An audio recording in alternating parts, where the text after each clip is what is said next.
we are coming down in 3, 2, 1.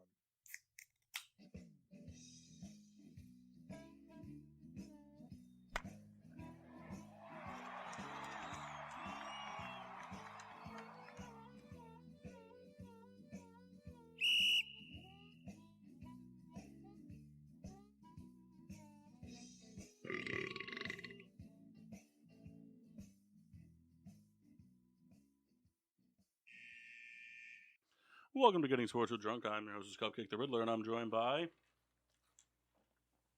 Nope. What? Franklin's here. The Master Chris Massey. And the Red of a Red Baron. I really thought Kyle was like making his nickname something that started with butt. The way he did that. I did too. I'm Franklin the Turtle. Okay. All right. Or I could be a Little Bear. It's your choice. Can you be both? Little Franklin. Oh. No, be Franklin Bear. Both good choices. Choose wisely. Actually, can you be Friar Tuck from Robin Hood? Oh.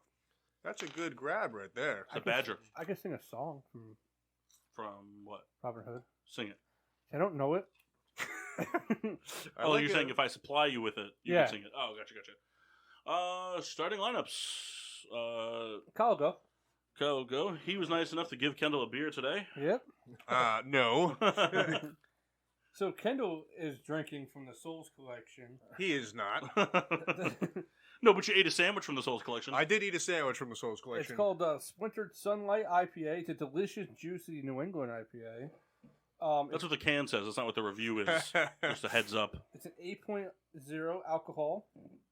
By volume. 1 pint. There's a long trail on it. And it's from Vermont. All right. Anything you want to add to it, Kendall? Like where in Vermont? The name of the brewery? So from Long Trail Brewing, Bridgewater Corners, Vermont. Hey, don't be stealing my thunder. Matt? I'm just helping you out. To start off with? Team Right Souls. now, some Gatorade. Lemon lime. Yeah, What lemon kind lime. of Gatorade? The squirt squeeze bottle. Yeah. You know, The they- superior type of bottle. I liked it better when they had the little ribbed, like the little finger mark thing. You know what I'm talking about? Yeah, I know what you're Yeah. doing. Okay. All right, guys. I'm- I need your answer. Well, I haven't done my beer yet. I know. I'm drinking from the New England Brewing Company in Woodbridge, Connecticut. The Shits and Giggles German Fest beer. 5.6% alcohol by volume. Cool can And art. yeah, it's got a picture of Augustus Gloop from Willy Wonka and the Chocolate Factory. Mass? Kid's a dick. Mass? Augustus Gloop? A well-known dick. Guy ate the microphone. Kyle, yes, you're going to lose. He didn't catch it. They're saying he did. I agree with 27. Kyle, propose your question. You're losing by 45 points. You're winning by 45 points. I'm going to lose. He's got Jonathan Taylor and Mark Andrews going. Do you stand a chance? That's a catch. The answer is yeah. You stand a chance. Nope, not a catch. No, it's not. But they're not going to challenge it. Oh, they did. You got lucky Not there. a boy. Unfortunately, there wasn't enough evidence. And he gets 2 receptions Who for is it. your The way that favorite- the refs were going this week, I wouldn't be surprised. Who is your favorite Colt? Currently? Yeah.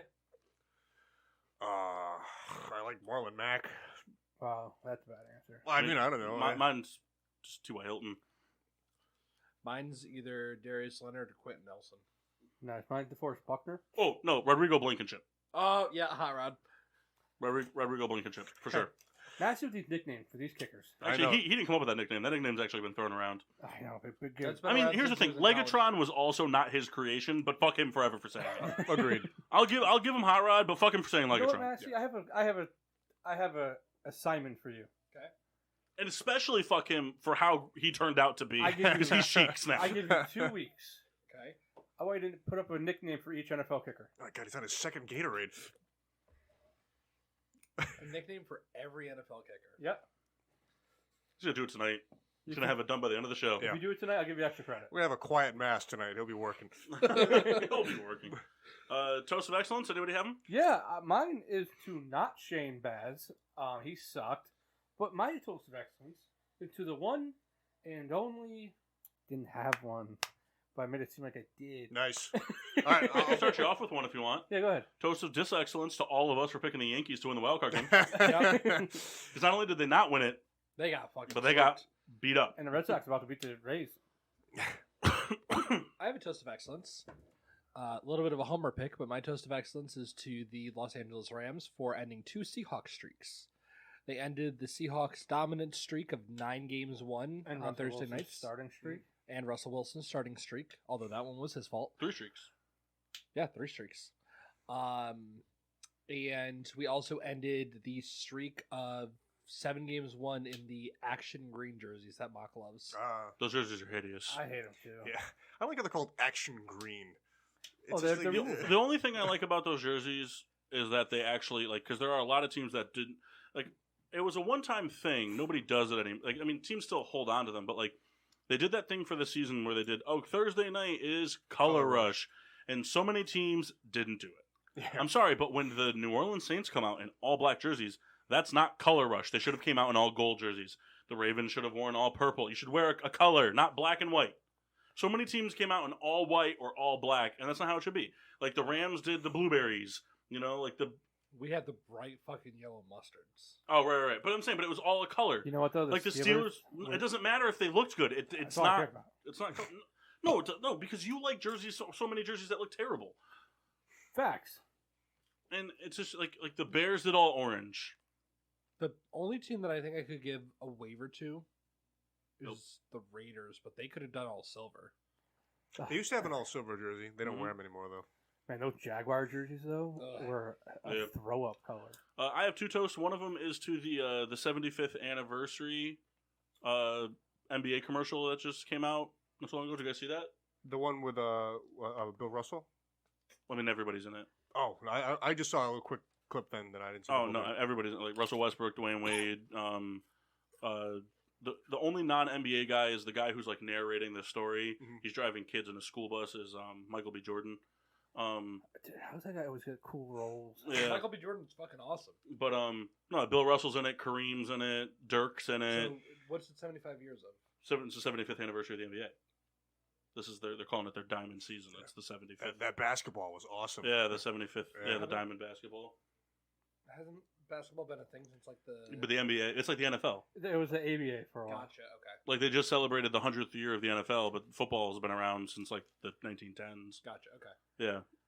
Yeah. So that's Well, they had the ABA, but they also had the NBA. But like the NBA, yeah, this is Merger? yeah, they merged. So when the ABA actually, it's funny. They make a big joke about it in the movie, semi-pro. But it's like the one historical fact that comes from it is like when the NBA and the ABA merged, they canned all the teams except for it was the Spurs, the Nuggets, Pacers. the Pacers, and I can't remember the other one. It wasn't the Trailblazers. There was another team. I can't remember who it was, but those were the 4 teams that actually Mhm. got brought over. But yeah, yep. He has 87 yards already. What was the second Who? one? Jonathan Taylor. Break his leg. No! Just for today. What? But the commercial was really cool. There was a cool like D-book Kobe Bryant scene in it and everything. At halftime, we'll pull the commercial up and Yeah. we'll play it. And then the other one is to all the former Chicago Cubs in the 2021 playoffs, which is Anthony Rizzo, Chris Bryant, Kyle Schwarber, and Jack Peterson. As of today at 4:19 p.m., they have combined for 10 games, 30 at bats. They're batting .433, .469, and slugging. Is it so? .433, slugging .469, and OBP of 1,033. It's like Right. they've been there before. 13 hits, 6 home runs, 9 runs, and a 1502 OPS.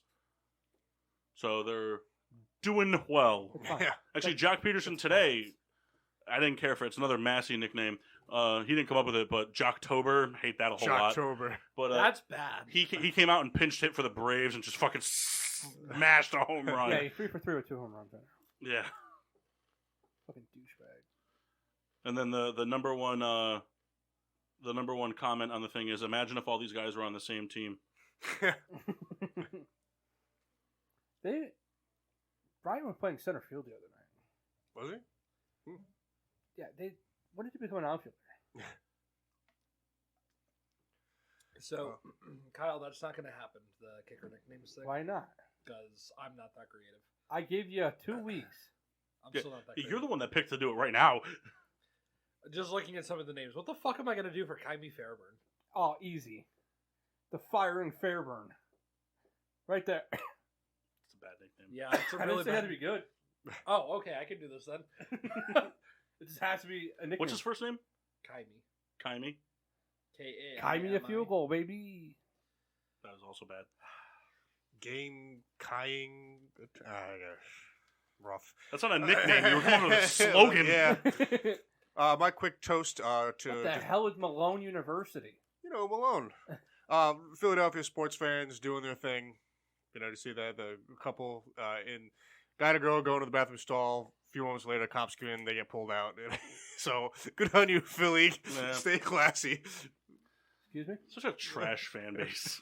Hey. Kyle, you guys are a trash fan base. Yeah, but don't talk about me like that. I didn't talk about you. I talked about the fan base. There's some good guys in there. Yeah, all the ones that don't live in Philly.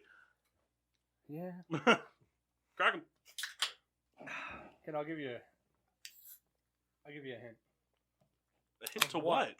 He knows what I'm talking I'm about. so thirsty. What? This is not a beer to be drinking that fast. Kyle, Should've what asked the him fuck ask are for you a talking Gatorade. about? Yeah, you should have, because I would have given you one. Break his leg. Break his leg. Just for tonight, though. Oh, but it's so good. But it's so heavy. Just quick recaps. Let's see. I don't know what we all kind of predicted. We're kind of all over the place, but so far, what game? There's MLB games going on right now, right? Yeah. Braves won Yes. today. Braves won. There's 3 today. White Sox were postponed. White Sox were postponed. And the Giants and Dodgers are on at some point. Yeah, the Giants and Dodgers are starting at 9:30, and the Red Sox are up 5-0 on Tampa Bay, in a Red Sox clinch potential game, top of the 5th. So the Red Sox are up 2-1, looking to close it out today. Braves are up 2-1 after their victory today. Houston is leading the White Sox 2-1 with Game 4 tomorrow. Giants and Dodgers are split 1-1. So that's where we're at with those. We'll probably get a little bit more into that at some point.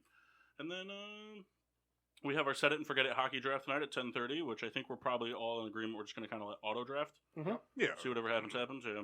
We don't have to. You guys can draft. My phone won't make it. I'm cool with that. But you guys can draft. I don't care. Are we going to tell Mock? No. If we're all going to auto draft, who cares? Yeah. If he wants to jump in and draft, he can jump in and draft. Let it be a surprise. Because the Set It and Forget It thing is more of a luck, really. It's also a lot more funny. Yeah. So I think the only thing to do from now is cue up the music. It's funny. I was watching I guess it was the game last night, and I heard the song come on. Like, that's us. That's nice. Also, too, if you have an Instagram, go look at our Instagram. Our producer / board manager over there, the Rat of a Red Baron, he does a very nice job every week displaying all the Bud Light team cans with the home teams on the bottom for the Thursday night matchup, and then again on Sunday for all the games, and then again on Monday for the Monday night game. So go give those a like. Give them a quick shout. Why, thank you. Would you like help this week, Paul? Nah, I'll do it. I got it. All right. I just want you guys to be in on the TBDs. Of course. That's the best part. Matthew, are you trying to play Pokemon Snap right now? Is that what's happening? Oh, you gotta put Match's microphone on though. Yeah, he asked me to mute it. I don't know if he's ready to be back. We need the TBDs. All right, he's back. All right, we ready? I'm ready. TBD. Thursday Night Football, Week 5 of the NFL season was underway as the LA Rams went to Seattle to play their division foes, the Seahawks. Russell Wilson fucked up his hand in a 152-yard, 1 touchdown, 1 interception performance off of, was it off Aaron Donald's helmet? Did he hit his helmet? Yes. Yeah. Matt Stafford underthrew everybody for 365 and a touchdown with an INT as Darrell Henderson added 82 on the ground. Woods and Metcalf, big days through the air, but the broken finger really wasn't the turning point. The Rams were in control for most of the game as they went on to beat their division foes 26-17. Can Geno Smith step in the next few weeks to make Seattle a playoff contending football team? TBD. Hope not next week. Then we traveled across the pond for Falcons Jets. Falcons were the home team, if you call it that. But Matt Ryan and company looked to take the struggling Jets, who just came off their victory from the Titans in Week 4, as Matt Ryan threw for 342 and 2 touchdowns. Cordell Patterson continued to be the point man on the ground, and Kyle Pitts finally had his coming out party with 119 receiving yards and a touchdown. And the Jets were pretty quiet on the offensive side of the ball, though they did manage to score 20. But, Danny Amendola's brother kicked a bunch of field goals. Who the fuck is Matt Amendola? I've never even heard of that guy. Kicker. NFL makes up names. Exactly. Danny's brother. But the emergence of Kyle Pitts and the continuing offensive explosion of Cordell Patterson helps lead the Falcons to a 27-20 victory over the New York Jets in the London Wnba. Yeah. Can Kyle Pitts and Cordell Patterson combine now to make the Atlanta Falcons a serious threat in the NFC South? Yes, TBD.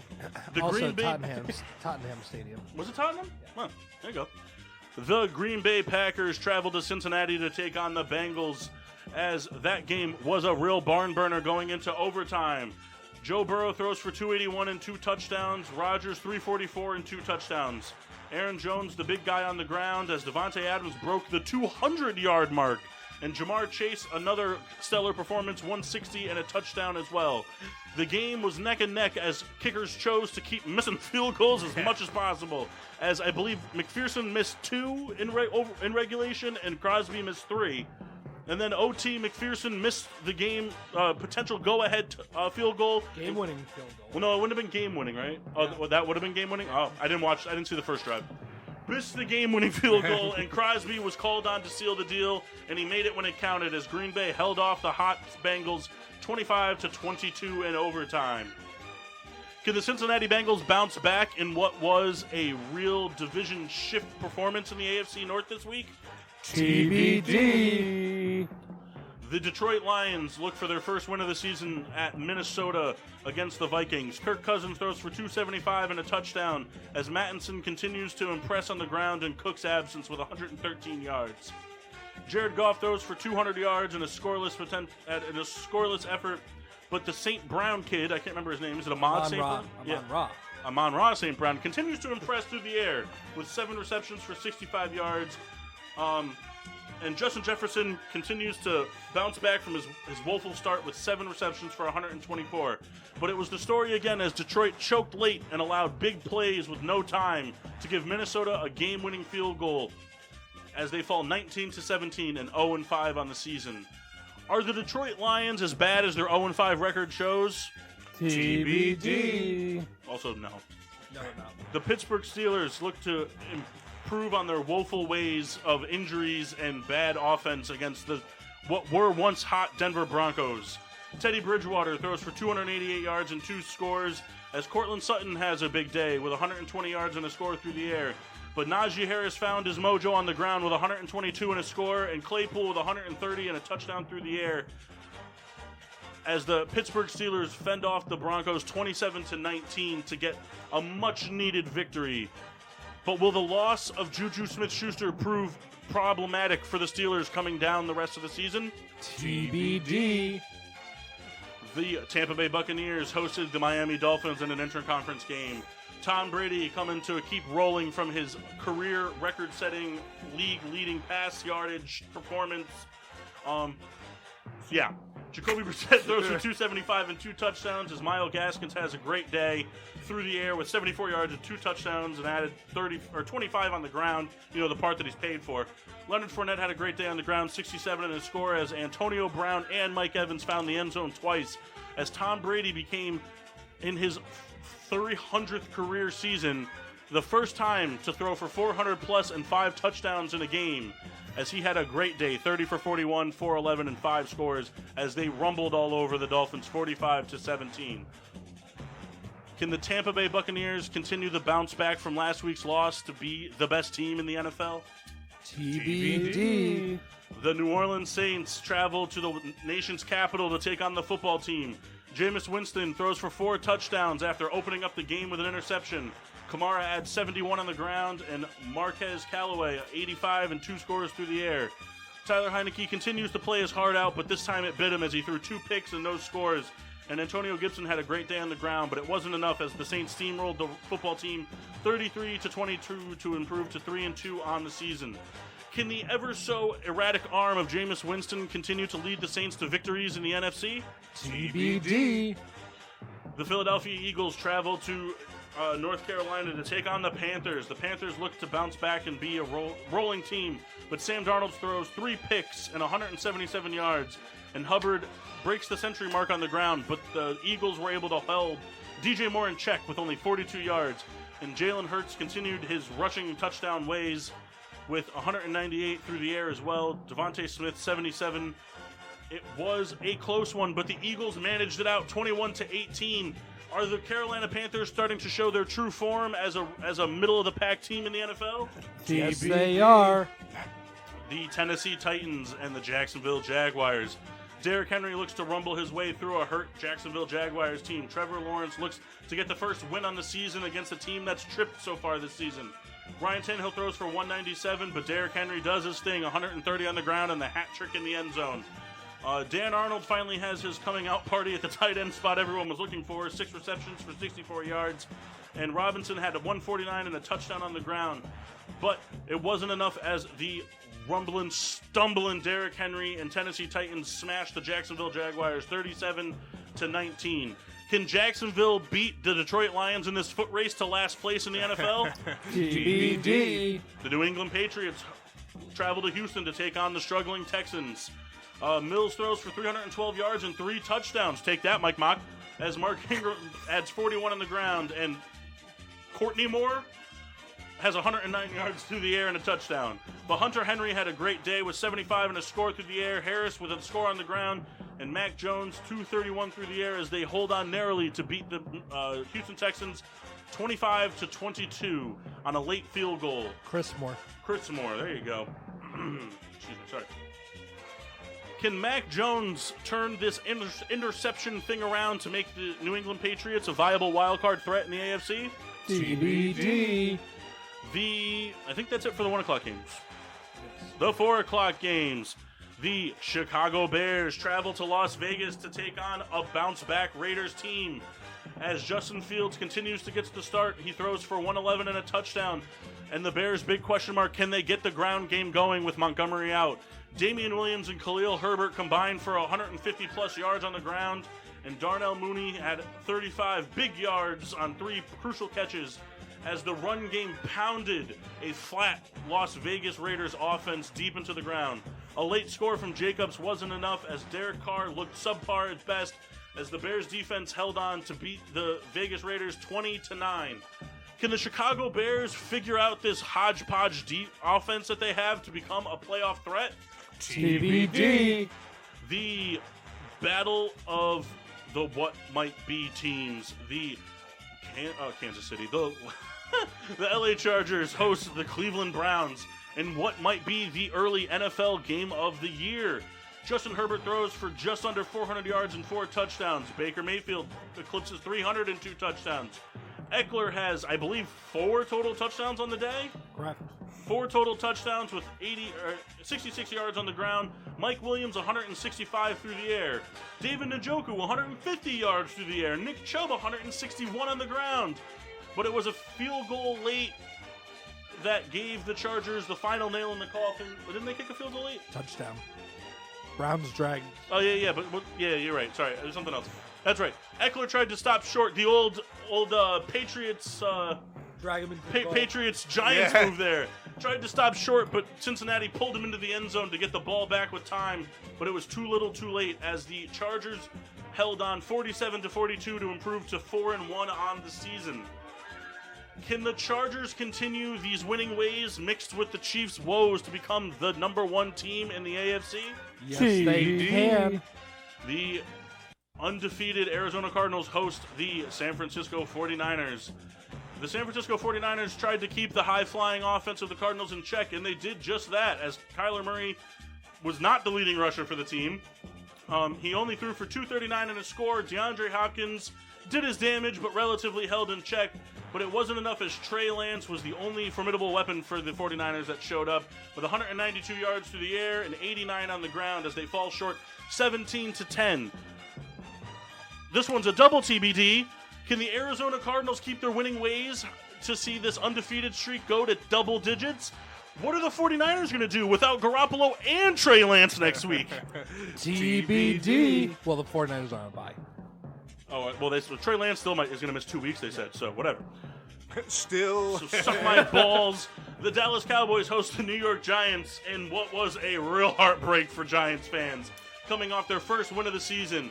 The game was close early, but the Cowboys were able to pull away as Dak Prescott eclipsed the 300-yard mark in 3 touchdowns, and Elliott continues to find his legs with 110 yards on the ground and a score.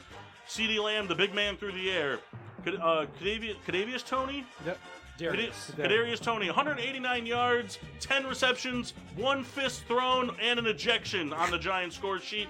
As Mike Glennon, that's right, you heard it, was the big passer for the Giants, 196 yards, 2 interceptions, and a touchdown.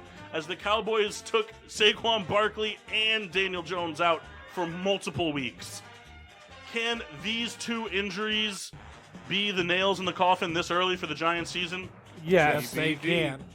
Sunday Night Football, the rolling Buffalo Bills look to take on a formidable Kansas City team. Josh Allen, 3 touchdowns, 300 yards, 59 yards, score on the ground. Dawson Knox, a great day through the air with 117 yards and a score on 3 receptions. But the Kansas City Chiefs, would they go quiet? They sure did, as 4 turnovers were the nails in their coffins in a delayed halftime game. Patrick Mahomes meets his 2020 interception total in Week 5 of the NFL season, as well as a fumble.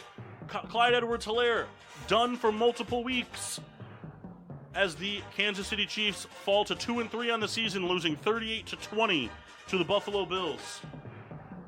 Are the Kansas City Chiefs a question mark for playoff destiny this year?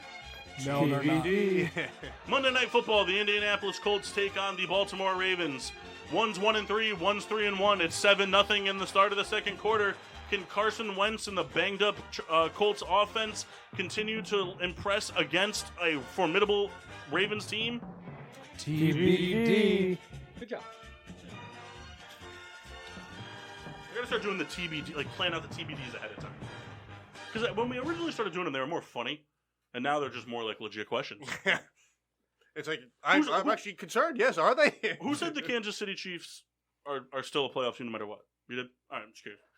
That's like I think one of the NFL topics worth talking about in this first hour. Real quick before you go into that, still on the Chiefs, we were talking about them being a question mark. The Chiefs' defense, they're abysmal. On a per-play basis, the most prolific offense in NFL history was the 2000 Rams. They averaged 7 yards. They averaged 7 yards per pass. The Chiefs are allowing 7.1 yards per play. Because they suck. Right, but like it's different to be like a defense that sucks and like giving up. People like, and that's the thing is like to the even like the ecstatic like involved NFL fan, 7 yards per play doesn't really sound that impressive. Until you consider it's per play, that means it's a first down every other play. Right, like I mean that's incredible to like if you average 7 yards a play. I mean, if you average 7 yards a play, that means at minimum your entire run game for the whole season was averaging at least 4.5 yards per carry. Yep. You know what I mean? Like because like it's incredible because that includes sacks and all that stuff too, and it's just like. I mean, that one guy for the Chiefs, I can't. He's got to not have a job after like one more blunder. What's his name? I gotta look it up. But he's it's a cornerback. He blew the coverage for the Dawson Knox touchdown last night. He blew the coverage against Emmanuel Sanders. No, but I'm saying, it's like other games. Was it Sorensen? Yeah. Sorensen, yeah. Like there was the picture of like Tyrann Mathieu like with his hands up, and it's like you've seen that like 3 times this season. The fuck? He's blown coverage bad, like for touchdowns. He stopped on the Dawson Knox touchdown because he thought the play was over. Yeah, he thought Josh Allen had already gotten rid of the ball or was going to run with it. Which I mean, I get it. Like those mistakes are made, but you can't do that without safety help. So you can't do that when you're the deep zone in a 3 deep zone. Yeah, like right. I mean, the mantra is the person who's gonna when you're playing back, when you're playing the safety role, you're the last line of defense. Yeah, there's no other way to say it. So I mean, we'll pull up. Let's pull up Kansas City's the rest of Kansas City's schedule. I got it. Or do you have it? No, I'll do it. While he's doing that, did anybody else here watch the Thursday night game? I did. Yeah. Hold on. Before you say anything on that, it has nothing to do with what you think I'm going to talk about. No, I was gonna say I just turned it on for one play to see like why you wouldn't shut up about Matt Stafford. Okay. I was watching postseason baseball. That's fair. We had one of the more interesting plays in NFL history, I think, happened during that game. The thing is like sorry not to interrupt, but like I can't like unless it's a Bears game or like Thanksgiving, I won't watch Thursday Night Football. It's a terrible product. Thursday Night Football it's a bad product. The short weeks are unnecessary. If you all the players hate it. Well, and the thing too is like if you go back and you look, like I mean I know like the Rams just beat the Seahawks, but I think it's like 87% of the time the home team wins. Yeah, like even when it's like by far the worst team, you know, it's not a good product. I know we're about to talk what you were saying, Mass, but I was fine with it when it started on Thanksgiving and they finished out the year doing that. I thought that was acceptable. You know, because at that point it's what 5 weeks. You know, then the teams who play that random Thursday game, great. You know, whatever. I mean, it's a lot. We've talked about it in great depth. But anyway, you talk about the double punt. Talking about the double punt. Oh man, that was so funny. That didn't count, right? It absolutely you can counted. do it. Yeah. Oh. But I think it was like as of this year. As of this year, they put the note in the playbook. Oh, that's cool.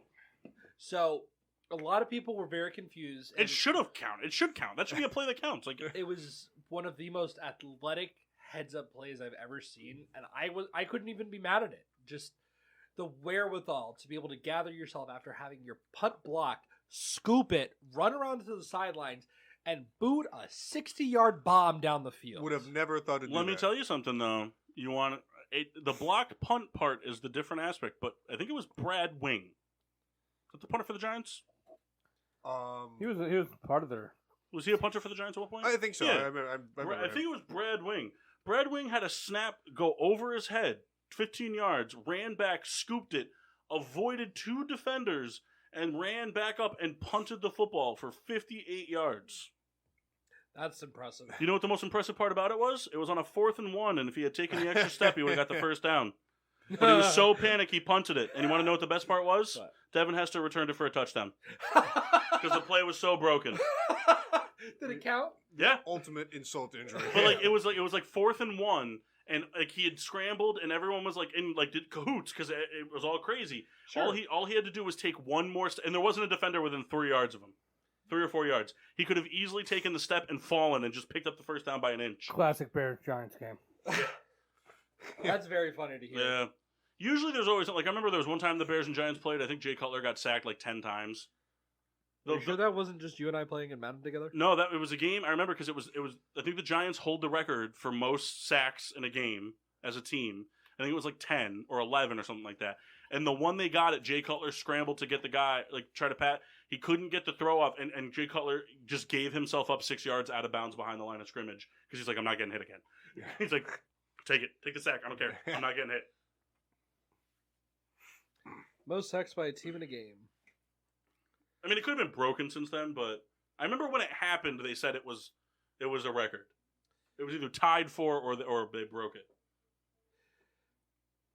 I'll have to look deeper into that, but the record is the most sacks by a team in a game with 14 sacks against the Giants, October 26, 1952.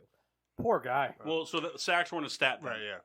So so they I mean since sacks had become a stat, like that's usually whenever commentators talk about records, yeah, that they're talking about, yeah. And now I can't wait for all these fucking asterisk marks for the rest of our lives now. It's so fucking pisses me off all the time. Because what's going to happen is like this year. You guys got 10 sacks, or they got 10 sacks against you, October 4th, 2010. It's going to be this year. Derrick Henry's going to break Eric Dickerson's record.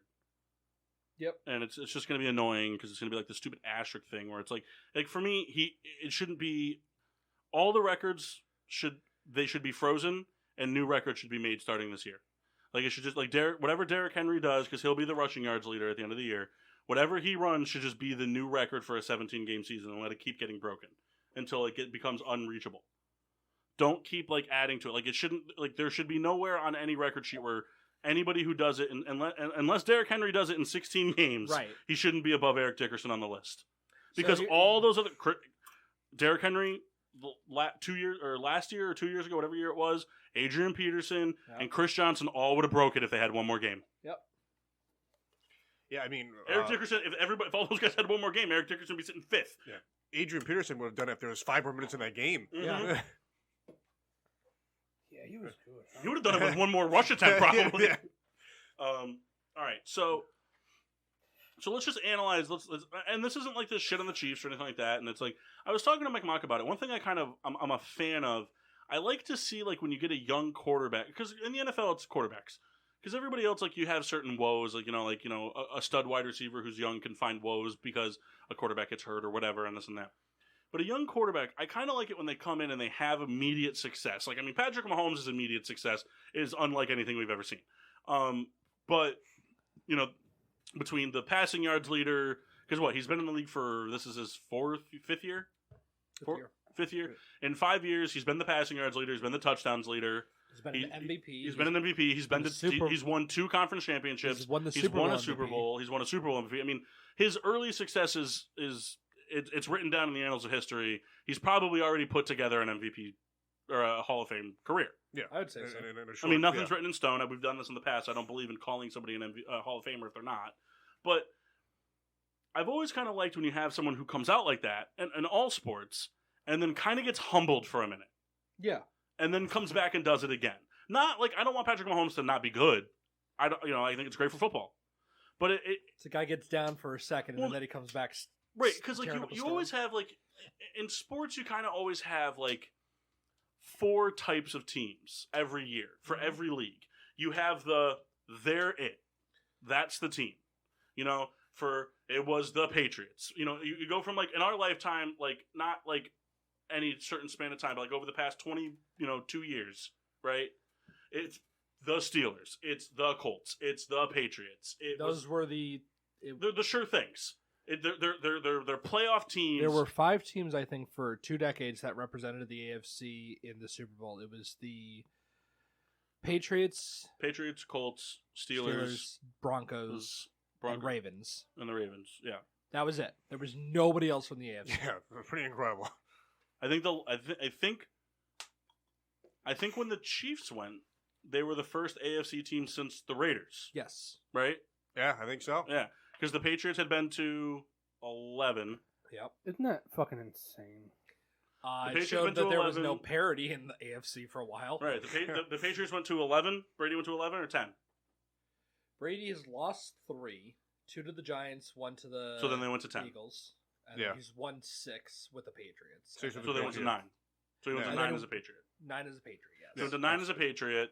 The Steelers went to 3. The Broncos went to 2. And the Ravens went to 2. Well, yep. 1. No, the Ravens went to 1 during that time frame. They went to 1 in 2000. Gotcha. Okay. And then the Raiders went to 1, and then the Patriots started that thing. Yeah. So but even still, if you go back to like the Raiders were the one exception. But like so you have those surefire teams, you know, like going into the Raiders didn't make the Super Bowl that year. It was the Titans. It was the Titans against the Rams. So it was the Titans and the Raiders were the 2 outliers. Yeah. It was 02 and 03 or 0102. 0102.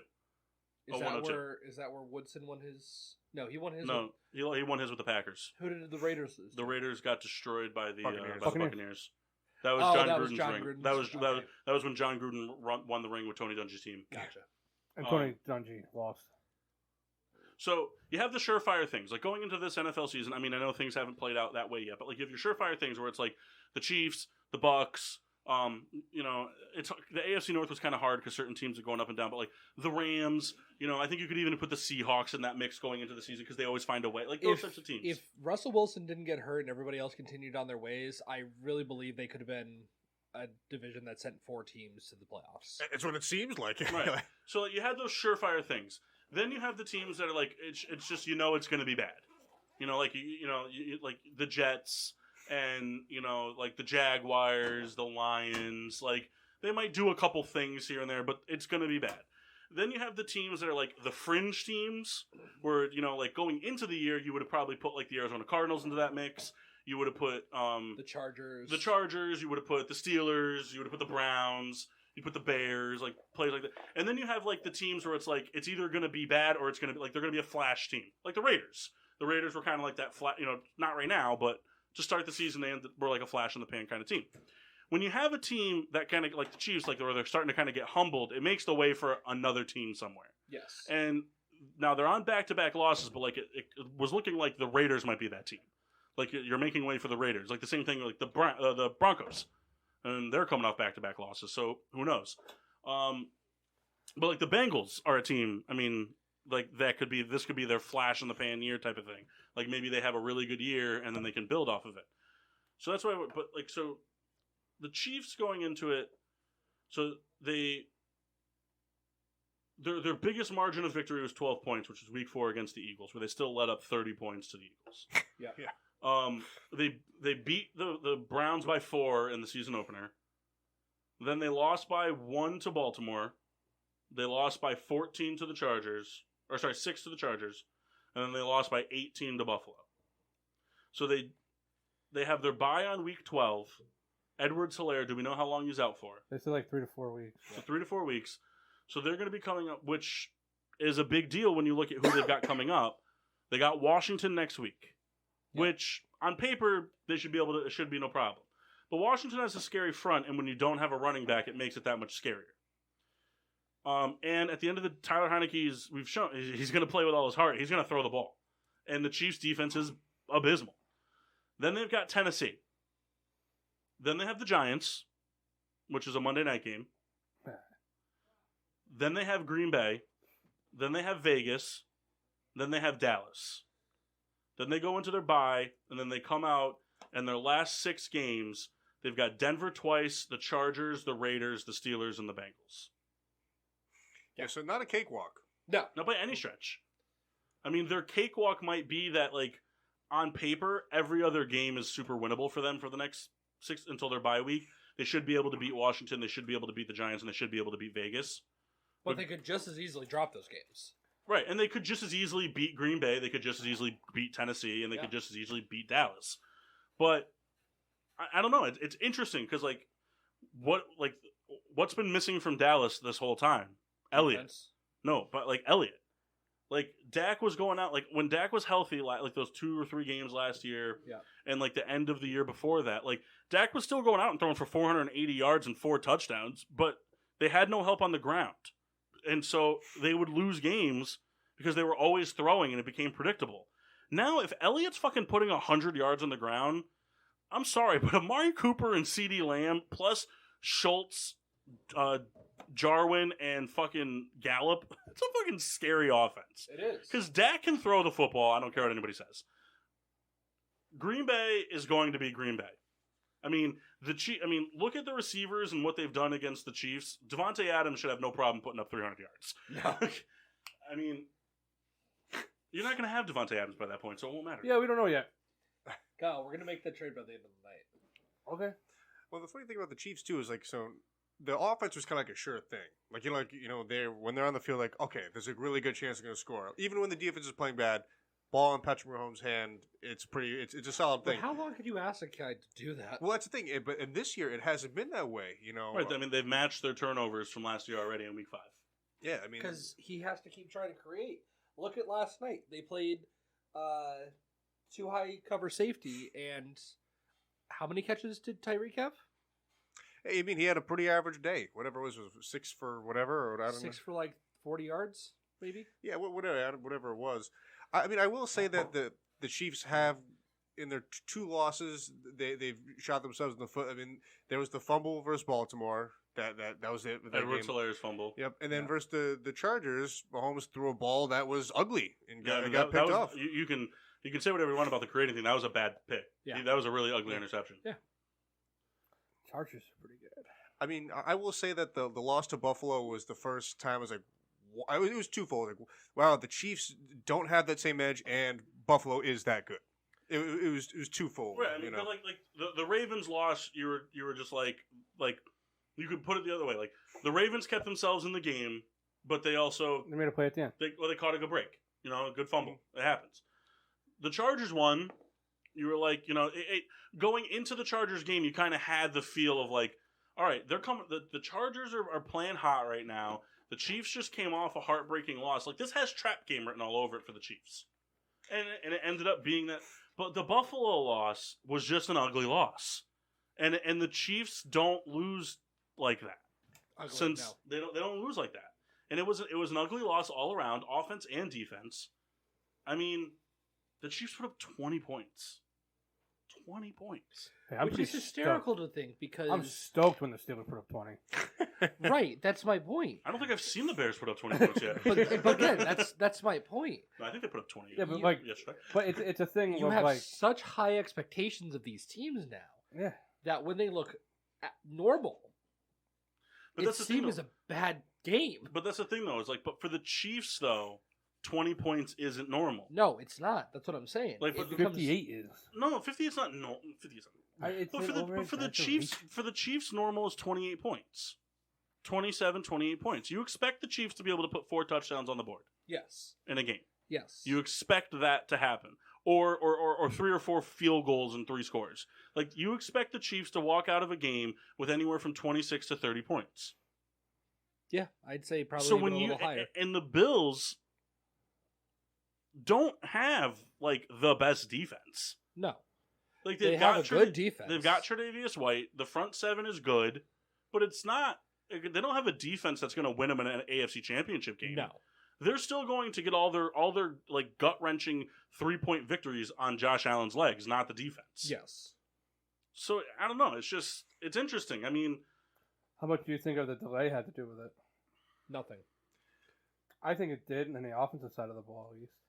I don't, because the game looked no different from the first half to the second half. And that's the thing is, like, for me, the reason I'm going to say it didn't have an impact would be because they came out like it's not like they went in. It's not like when they went into it, it was close, and then they.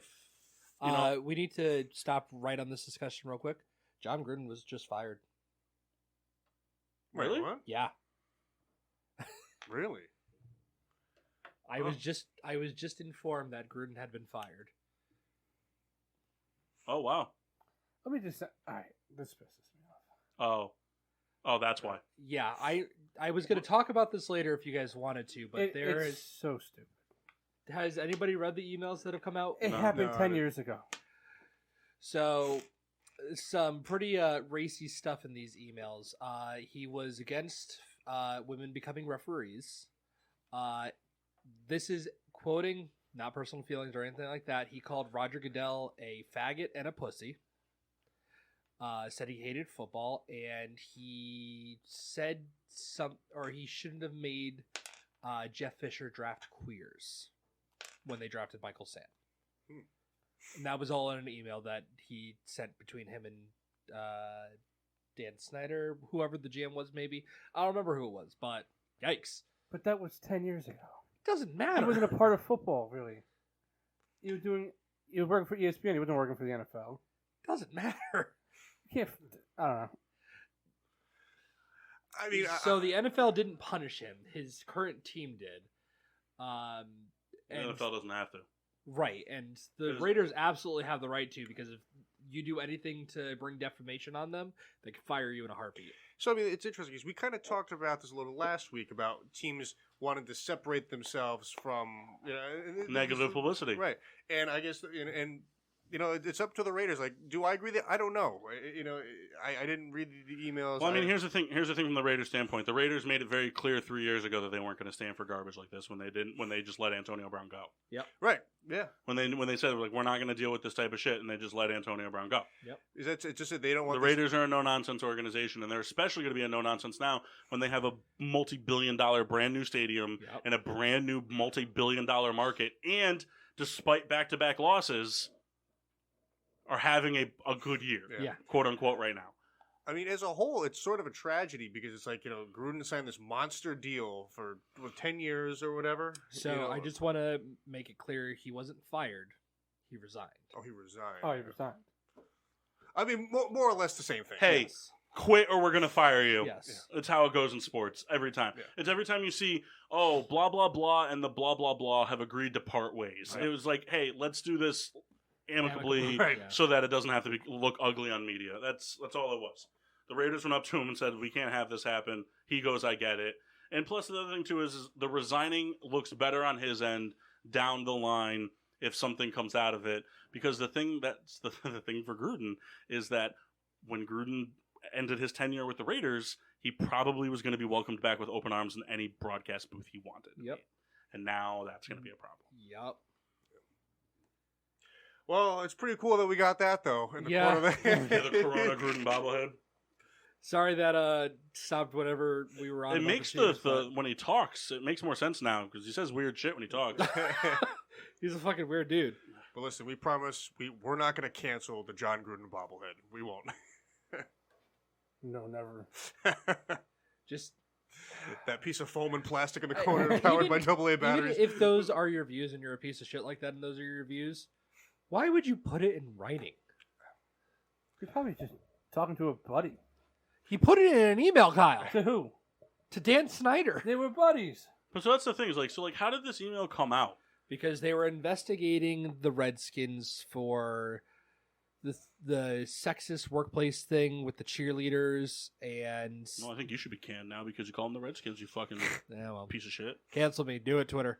Spare the show, though. I love the show. Kraken. The Kraken. They also were being investigated by the DEA right now, and I'm pretty sure that their head trainer just got arrested. All good stuff happening in Washington. So, all right. So let's go back to because we're not usually ones to talk about this type of stuff. Anyways, back to the Chiefs. So there's 6 games left going into the bye weeks. So they're at Washington, at Tennessee, home for the Giants, home for the Packers, at Vegas, home for Dallas. Washington and Tennessee are 1:00 games. The Giants is primetime Monday night. Green Bay is 4:25 on Fox, so probably the game of the week. Vegas is the Sunday night game, and Dallas is Sunday game, 4:25. So also probably a game of the week type of deal. And then they have their bye week, the week of Thanksgiving. So what would I know it's like 6 weeks from now, but the Chiefs are one of those teams like you can't really count them out until they're mathematically out anyway. Yeah. Type of thing. So they're 2-3. They'll be question mark with a total of 11 games played by the time they go into their bye week. What would their record need to be? Or if you don't care so much about the record standpoint and just who they win or lose against, like what would you need to see like going into the bye week? You're kind of like the Chiefs are done for this. Like there's no way the Chiefs can do it this year. If Kelsey or Hill get hurt, they're done for the year. No injuries. I'm saying that if they lose 4 out of the 6 games. So they'd have to lose 4. Yeah, Okay. I would say that. The problem is their division is good. I think that every single one of those teams can stand toe-to-toe with them. I think the Broncos can stand with them because they have a really good defense. Yeah, the defense is good enough in the offense. Anybody can score on that defense. Right. On the Chiefs defense. Chargers, I don't think the Chiefs stand a chance right now. I've been wrong before, but Chargers defense isn't that good though.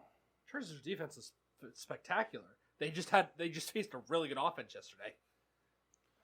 I mean, and for Denver, too, you could say The like Browns that. have a good offense. That's not what I'm saying, but giving up 41 points isn't good. Yeah, but good defenses have bad games. Yeah. Anyways. You can tell me the Steelers, and when the Steelers' defense was really good, they never gave up 35 points in a game. Oh, I'm sure they have. That's what I'm saying. Like, you have bad games. Yeah, and I think Denver is very careful with the ball. Yeah. You know, they just it's not flashy, but they No. move the ball. That's and their Achilles heel, though. Well, you know, it at times it works. I agree. You know, it's their But- strength and biggest weakness. But again, sip the other side of the Kool-Aid. He got fucking rocked. He got drilled back like 6 yards. Sip the other side of the Kool-Aid, though. If Najee Harris didn't finally figure out how to run the football, do you guys win that game? No. No. Like, if Najee Harris give him all the receptions you want, but if he has another 40-yard day on the ground with no touchdowns, Oh, I agree. I'm saying, like, the Broncos wouldn't have needed to be flashy. Like, the flashiness, where they're going to need to start doing the flashy stuff is they're going to have to go for it when they need to go for it. And they haven't really needed to yet. And truth be told, I watched the game and I was biting my fingernails. You know, they scored and they're like, "Come on, Pittsburgh!" And unfortunately, they were able to hold him. But it was the interception at the end that sealed it. You put 3 good quarters. That's what they do. And then in the fourth quarter, the Steelers were like, "Hey, let's make this interesting for you guys." Yeah. How's your betting going? How's your DraftKings blood boiling right now? So, okay. All right. So you say they have to lose 4 out of the 6. Yeah. I'll Okay. agree with him on that. 4 out of the 6? Yeah, I have 4 out of 6. And they'd be like, ooh, I don't know, Kansas City. Now, so let's say let's do it from a different standpoint. Let's say that, so they're 2 and 3. Let's say they go in 5 and 6. Did they win 5 out of the 6? Or they like the record's 5 and 6? The record's 5 and 6. Okay. So they split. Okay. There's 6 games left. Let's say they split. They go 3 and 3. But like, what if like would that play a part into it at all? So like, let's say they go in 3 and 3, but their wins are against Washington, the Giants, and the Raiders, and they get beat up by Dallas, they get beat up by Green Bay, and they get beat up by Tennessee. Then Do you still have like?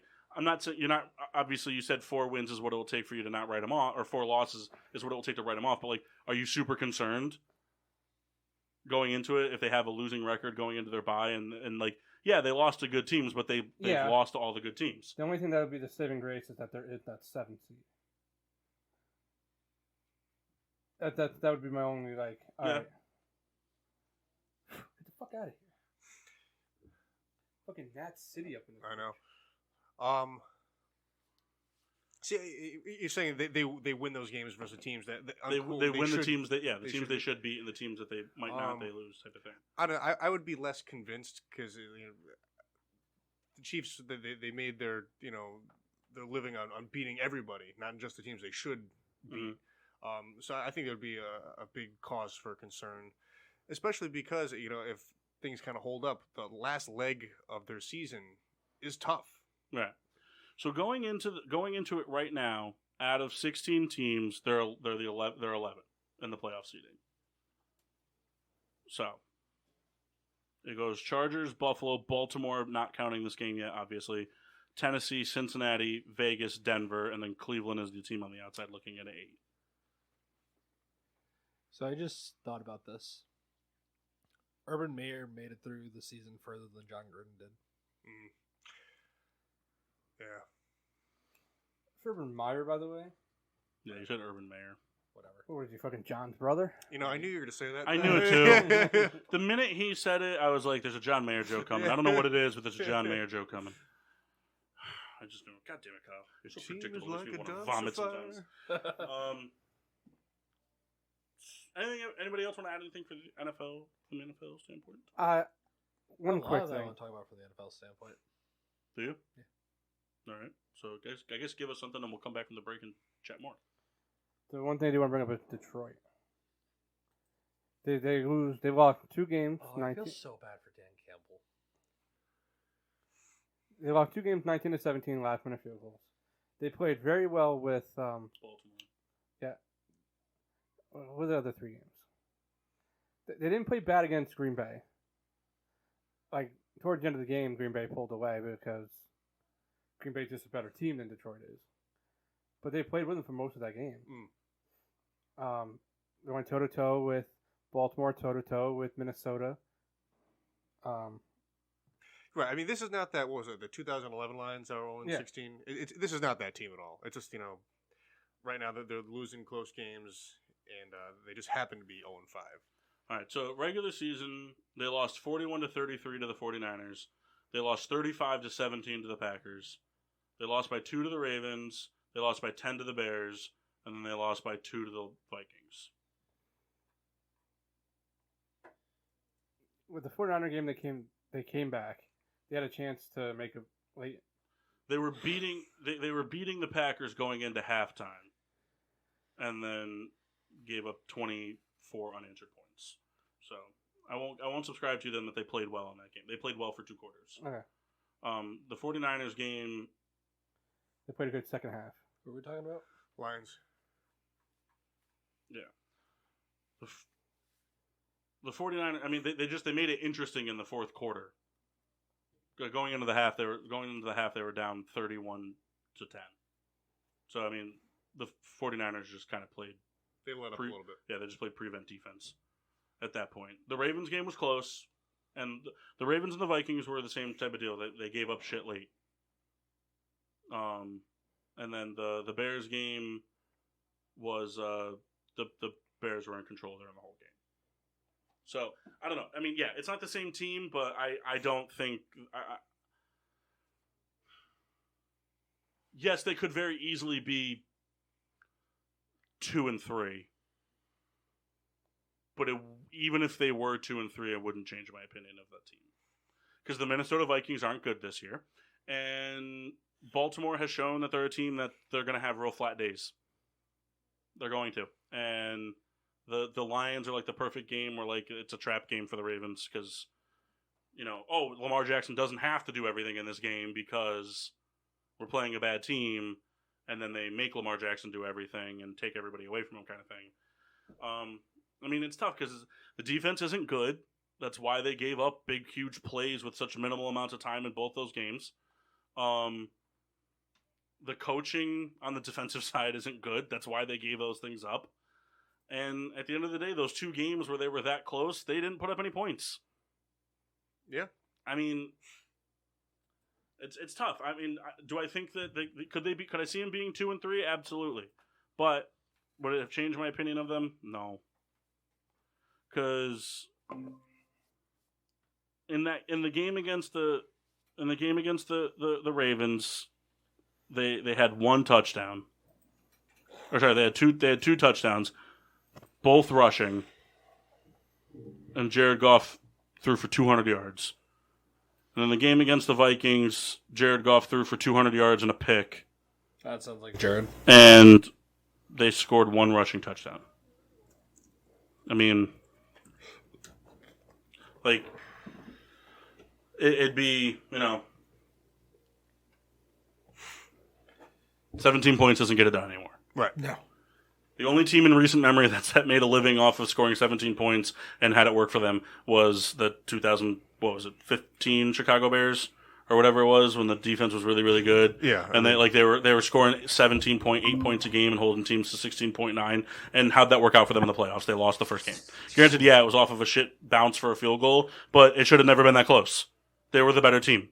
The defense just, they got to the playoffs and the defense had to let up a little bit and the offense couldn't put the pedal on the gas, put the gas down. That is what it is. So, yes, I don't know, Kyle. I don't really know what you're asking, I guess, would be my thing. I see them being 2-3? The record could be better than it is. I don't think they're a better team than the record is showing. I think my opinion on how good of a team they are would be the same had they pulled both those games out. Gruden lost his job during Monday Night Football. You think they'll call him the Gruden Grinder? Yeah, they're not they don't feel like an 0-5 team, but at the same time, if they were a 2-3 team, I wouldn't have them in the mix. Like they wouldn't pose a threat. They beat a struggling Minnesota team and they got lucky against the Ravens. Would have been how I would have looked at it. I don't know. That's how I would have looked at it. It's like the same way I would have looked at it if the Eagles had somehow beat the Chiefs that week. Like it would have been, it would have been like the Eagles got lucky against the Chiefs. And it's just the way I would have looked at it. I don't know. Yeah. Matt, do you have anything you want to say? I was going to talk about power rankings when we came back. How? By doing them. You can't do them though yet. There's a game on. We can make assumptions. It's about to be the second half. All right. But they got to be quick because we have other stuff to talk about. Okay. On the other side of the break. Home of getting sports with Drunk on Monday nights. PPRN Radio. Home of the Peter Pinot Show. Peter Pinot Show. PPRN Radio. Damn, where are we? PPRN Radio. Always on, sometimes off. PPRNradio.net. PPRNradio.net. The station that's home with your wife. While you're at work, we keep her company. We keep her happy. PPRNradio.net. The most diverse playlist on the planet. 24/7, 365. Yes, your mama's station. Bringing that heat. And now, back to Getting Sports with Drunk on the PPRN Radio Network. Welcome back to Getting Sports with Drunk. I'm here. They're all assholes. Everyone deal with it. It's very important to note that. Hello. Also, I'm always an I asshole. think Maksheen has joined us. Can you guys hear me? Oh, I can hear you. No. Oh, gross. He's here? Oh, he's here. Why? Hey, Mock, we're doing our Set It and Forget It hockey draft at 10:30. Okay, We're all just going to auto draft. that's probably better for me anyway. So there you go. So, John Gruden. Yeah, fuck it. Yeah, I don't know. I read it and I was like, all right, whatever. He's a bigot. He's a racist. Move on. I'm going to start a campaign. Bring in Jay. Let Gruden finish out that contract. Funny thing is, Jay is probably a better coordinator or coach, anyways. It doesn't matter who, as long as a Gruden gets that bag. I think what would be awesome is if Tony Dungy took over and won the Super Bowl. Can you imagine? Hey, sports are poetic. We say it all the time. No, you say it all the time. Nah, you said it last week. No, that was all you. Is this our commercial right here, Paul? Is it like 7 minutes long? It's like 3 minutes. Yeah. Yeah. All right, so don't play it yet. Okay. We'll wrap up anything football real quick. I don't remember what I wanted to talk about Well, besides the power rankings. So we're going to do power rankings, but you decided you're going to make that a social media segment? Yeah. Okay. So Mass is going to be doing weekly power rankings starting after week 5. Yep. Well, you can catch them on all our social medias. Mock, which are? Facebook is Getting Sports with Drunk. Twitter and Instagram at GSWD_4. There you go. You can. Never mind. Sure, okay. He was going to try and say it. It's also important to note that Massey has his shirt tucked behind his head. Yep. Mm-hmm. And he's rubbing Dorito flakes all over his chest. Which is not really that much of an exaggeration. It's really not that much now that I think about He's it. got a pimple on his left boob. I got pimples everywhere, Kyle. That's awesome. It's hard to have a comeback after somebody says that. So we'll wrap. So we'll call that a wrap on football. So we're in agreement as a room. Oh, I remember what I Chiefs wanted would to talk need to- about. Hold on. Well, we're in agreement in the room. The Chiefs would need to lose around 4 of the next 6 games to going into the bye week. Be like the Chiefs are done for the season. Yeah. Okay. Do we think we've seen Russell Wilson's last snap in Seattle? I mean, Well, no, because he's going to come back this year. yeah. Is he, though? If they're out of the Yes. playoff picture and he's gone for... I don't think they'll be out of the playoff picture by the time he comes back. But if they are, I don't know. do you think he even bothers coming back? The thing is, Yes. yeah, I think so because There's nothing that's not going to have Russell Wilson come back. he's going to have to. There'll be something to prove, and then the thing too is I mean, outside of the other 3 teams in your division, who's a real lock as the second best team in their division?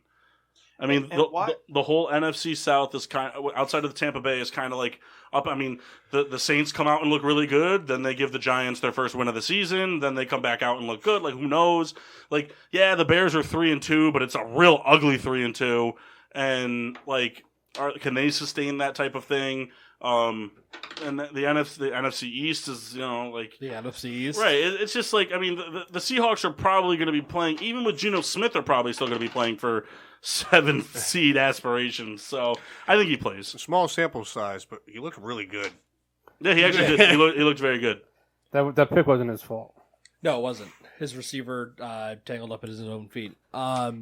It's very funny. I was reading comments after that game and after the Bears game. No, after the Giants game, I'm sorry. So, for the few snaps that Geno Smith played, he became the passing leader for the 2013 draft class. And then after the Giants game, because of the quarters that he played, Mike Glennon took it back. Glennon took it back. That's so funny. So you're telling me Mike Glennon and Geno Smith, there's something to play for those. Yep. Oh, man, no. Russell Wilson's never playing a snap again. Geno Smith's got a legacy to uphold. I just thought that was very funny. Geno Smith took it, and then Mike Glennon's like, Geno Smith's trying to ruin 2 Giants quarterbacks with records. Could you imagine he purposely sabotages Wilson's recovery? I fucked Eli, and I'm going to fuck Glennon, too. Oh, that's very funny. Was it Geno Smith that got put in that ruined the Iron Man streak? Yep. Wow. Geno Smith was the start that ruined Eli's streak. Yeah, it was really cool. I'm glad we're talking about it. We're talking about another Iron Man streak being ruined. Russell Wilson's missing his first game. Yep. He's going to play. Yeah. He'll come out with a fucking finger that just got surgically repaired. He's fine. Also, Stafford plays better hurt. Putting that out there. No one didn't agree with you on that. So Captain Douchebag over here. he never said that Stafford. I did privately. Oh, between you, that doesn't matter. That's a private conversation. This is a group text forum here. It's bullshit. Take it up with him outside the podcast. All right. We don't need you airing your dirty laundry here. Underthrown my ass. He did it on purpose. He didn't. All right, Oh we're my not doing God, this. Shut up, Kyle. We're not doing this. All right. Stafford's a god. So we'll go through 3 of the 4 things. One of these things we'll go through real quickly, but I feel like it's important. We give our quick shout out to. This should have been a toast. We don't cover it ever, but the last night, which was Sunday, the Wnba started their finals. The Chicago Sky and the Phoenix Mercury. So Diana Taurasi, Kyle's girl Brittany Griner, going up against Candace Parker and somebody else. When did she go to the Somebody Sky? Wasn't she on the Sparks for a while? Yeah, but she went to the Sky. She's from Chicago. She went home. Her and Sheldon Williams. So the Sky won the game 1, but they also honored for the 25th anniversary of the WNBA. They kind of did like that 25 best WNBA players of all time, like honor thing. Like the NBA did that with like the 50 greatest players of all time, and so there were a lot of cool obvious names on there. Lisa Leslie, Sue Bird, a lot of those types of names. Which I haven't really looked into the depths of what the statistics are for like WNBA players. Brianna Stewart's on that list already. Yeah. I'm just saying. I was like, wow. Nah, yeah, she scores a lot.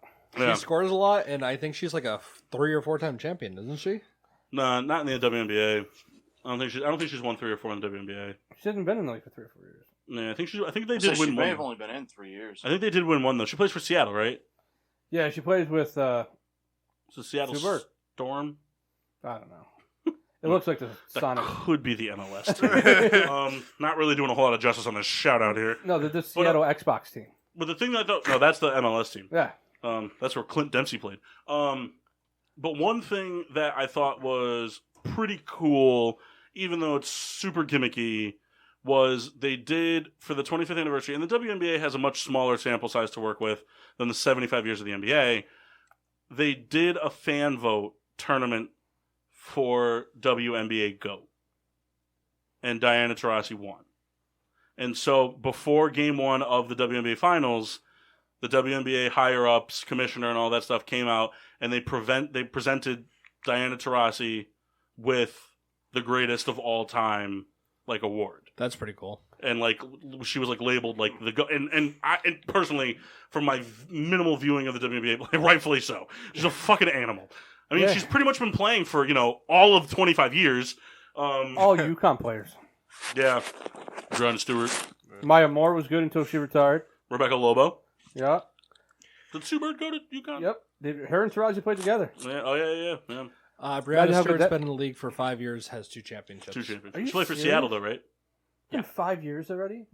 2016 draft. Jesus Christ. Did you guys ever We're notice? dying soon. 30, baby. Did you guys ever notice that the WNBA teams could also be nightclub names? Dream, Sky, Fever. Remember Mystics? the Atlanta Dream video? No. Oh God, you're my dream girl. You don't remember that? No, I don't remember that. Oh my God. The Connecticut Oh my God. I don't want to put it. I don't want to. I mean, like, we're already going to do the thing that I hate that we do is watch a video because we're not videoing anything. yeah. But go watch it. I forget. There was a comedian. Jeff showed us this comedian. It was a Vine guy back when Vine was huge. King Batch? No. Dream, Sting, Sky, Rockers, Sun, Wings, Shock, Comets, Fever, Aces, Sparks, Soul, Lynx, Liberty, Miracle, Mercury, So Fire, Monarchs. Yeah, these are all nightclubs. Oh, stripper dancer names. Also, Stars, Storm, Shock, now coming to the stage. You're and the Mystics. Miss Storm. Comes out in the X-Men Storm costume. Not gonna go see that.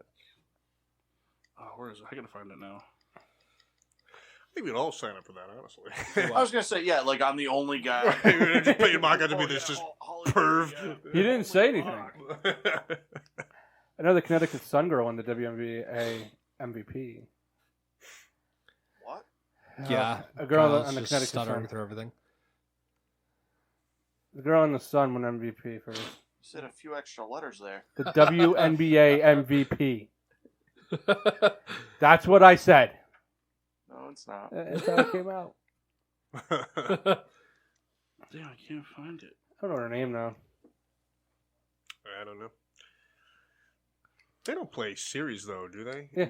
They do play series? Oh, I thought it was just one and done. Because you're... Never mind. What? Say it. Not saying it. What do you Hey, what- Kyle's really aggressive today. Wait, am I ignorant because I don't know? Yeah, John. Yes. John. Can't find it. It's a real bummer. Oh well. What are you looking for? There was a guy who was very funny on Vine that Jeff, long member of the podcast person, but Kendall and I would watch his Vines too. And he was very funny, and he came up with a song, I think it was like You're My Dream Girl or something like that. And it was a parody song he made with the Atlanta Dream, the WNBA team, where he was like being like a rapper, like spitting Mac to all the Atlanta Dream girls, and like they were just like shitting on him. Well, it was just very funny. Mass, if you can find it, we'll share it to social media. Yeah, I wish I could find it or remember it anyway. But yeah. So we'll slide in. So we got two things. We could do a little bit more. We'll dive into the NBA talk next week because the NBA season is going to kick off on Tuesday, the 29th. 29th. No, Nope. next Tuesday, which I think is the 17th. Yes. The No. 19th. 19th, whatever. Next Tuesday. That's what I said. Yep. Almost. So the NBA season kicks off then, but the NBA did come out. It was one of the Toast of Excellence, the 75th anniversary commercial. Have you guys seen it? No. Have you seen it, Mass? No. Maka, you can't see it, unfortunately. Nope. But go ahead and play it. They can hear the audio, though, right? Yeah, I just got the. Yeah. It's long, so it's like 2:48, but Ken, I'll maximize it. yeah, come on, Best Buy. Come on, hop on. Good morning. It's Michael B. It's the Jordan. NBA 75th. All right, guys. Here's the thing. I'm glad it's Michael B. Jordan and not Drake. Yes. Don't get left behind. It's all about the brotherhood here. Good morning, neighbor. Magic. Top of the morning. But also, This is my house. we're claiming what's rightfully yours. This is my house. Hey, seatbelts Wade with a on, pretty seatbelts. baller sweater. But they got all the jerseys hanging up. That's pretty cool. What's up, Russ? Take notes, kids. Flyers dressed in the NBA. Around here, it's never too late to learn a new trick. What you want to do is get it off your fingertips. From the sky hook Gracias, George. all the way to the alley-oop. Oh, throw it down, big man. What the hell is that? That The was wall. an instant classic. The hoop bus, too, has become a big thing. Stretches to every corner of the globe. The globe doesn't have corners. You know what I mean. That was a Kyrie Irving We've come shot. a long way from the peach basket. My bad. I love that Robert Horry got put in it. Yeah, so they threw up the 5. This is very funny. Not again. Where you think you're going? Gary. You can't get by me. They call me Baiting. Glove. This is what he does. Even nicknames take on a life of their own. No. Somebody call the doctor? Is that who I think it is? This league is full of game changers. When it comes to legends, the NBA's got more than its fair share. And I ain't finished yet. That's what I like to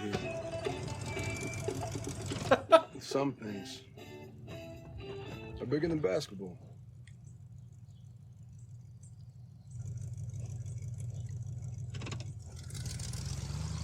Now, we've seen kids turn into kings and give it all back to the next generation. There's a piece We're of this super game quiet for right now. everyone. That's Kyle's favorite scene. How old you are? LaMelo Ball and Benny the Bull playing NBA You champ. did that too. Your move. Now that's just fun. Yeah. Nice ride, Zeke. Hello. Fit is clean. It's been 75 seasons and counting. One thing's for certain. This game just keeps getting greater.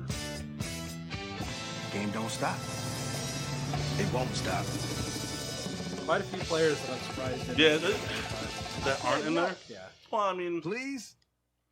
the thing is, yeah. I mean, there's a lot of players that don't want to do shit like that type of thing. Which, I mean, it is what it is. Yeah. There was a cool behind the scenes thing though that Kyle would have loved because Kyle loves Devin Booker. There was a behind the scenes thing where Devin Booker, when they were filming, they're having a camera issue with Devin Booker's pulling up on the lowrider to the Kobe mural. Mm-hmm. So Devin Booker was in his lowrider, Kyle, and Devin Booker went 17 for 17 from 35 feet sitting in the lowrider on the hoop bus. No way. He just kept jacking up fucking like 7 foot beyond the arc deep threes and just nailed him on the hoop bus. So cool. It's my boy. The hoop bus is awesome. If you guys haven't had a chance, I know probably other than Kyle, none of you guys have really done it. But go look at stuff from like the hoop bus. The hoop bus is it's a school bus that they modified. They have basketball hoops on it, and they just travel around the country, and they just have like fucking random events on it and shit. Where like playing pickup basketball and stuff. They've had cool shit where like they've got stuck in traffic jams and like cops have started playing pickup basketball. Like NBA legends have like been at events and come out and played. It's a really cool thing. I think is that part of the Buster thing. What do you mean? You know Buster. He does dunk, right? Chris Staples? No, Buster. The guy. You don't know who Buster is? No. All right, you're terrible. I know who Chris Staples is. That has nothing to do with what I said. Yeah, but he did. I'm just saying, I know a different guy. No, Dunk is like a basketball brand, like Hoops Nation. Oh, okay, yeah. That's Buster. Buster does dunk. Is the hoop bus? Is that Hoops Nation or is that Dunk? I think it's Dunk. Yeah, I think that's Buster too. He's a huge, big Knicks fan. You used to would have been able to relate to him. Yeah, he also liked the Rockets. I think my favorite part of the commercial, Kendall Buster Reed, besides Robert Horry, was the Robert Horry thing. Those at the P side and then stuff at the 5. The Bill Walton thing was so funny. He was more like this. Yeah. I like the how Gary Payton thing was funny. Yeah. I like how we're supposed to be impressed about Anthony Davis crossing up that mascot like a cool guy. One of the things is like Anthony Davis is like one of those guys who's always been a good media guy. Like he's never shied away from being and stuff.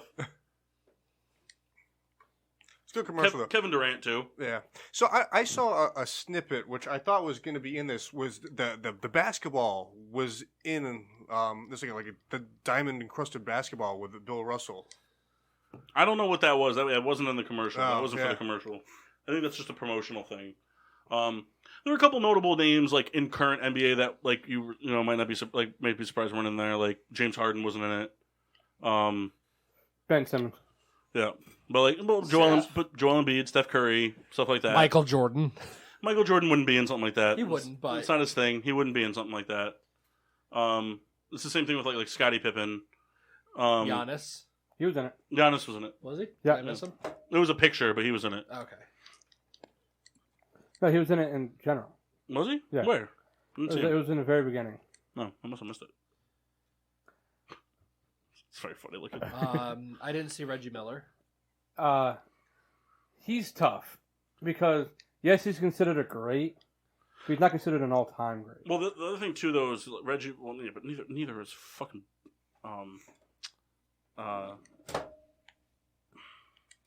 Trey Wayne. Trey Young. Trey Young. Sorry. Trey Wayne plays for the. Well, Trey Young's hot now. He's a hot player now. But I wouldn't consider Bill Walton an all-time great. Nah, he just has the voice. The thing with someone like Reggie Miller it could have been something that could in theory be a contract thing because he does TNT. Does he? No, is he TNT? Yeah, he does the games. Yeah, so like Shaq, Charles Barkley. Oh, yeah. It could be like a contract thing where like all basketball related thing. Like it might have been something that like, which I mean I don't know if I really buy into it because I feel like the NBA would have been like, look, Yeah. They're ours first. yeah. But Ernie Johnson should have been in it. yeah, So did anybody else just see that Michael Pittman grab a couple seconds ago? no, I don't watch Monday Night Football. It's a bad product. I think it's something like 72% of the time the away team went. Tell you what, though, I can't stand Sunday football. It's a real bad product. I think like 82% of the time there's bad pass interference Only calls. good day of football, Saturday football. In Christmas time. Right. Stay tuned for December. Last year, the NFL really hooked me when they had the Tuesday games. That's where I'm in. Man, Tuesday, Wednesday games were tough, especially at 4 o'clock in the afternoon. It was pretty rough. Sitting there waiting for like work day. I'm like, God damn it. No, you're at work. The game starts. You're like, well, this is bullshit. You wait to a commercial like it's not gonna matter. Fucking Steelers and Ravens on fucking Wednesday night.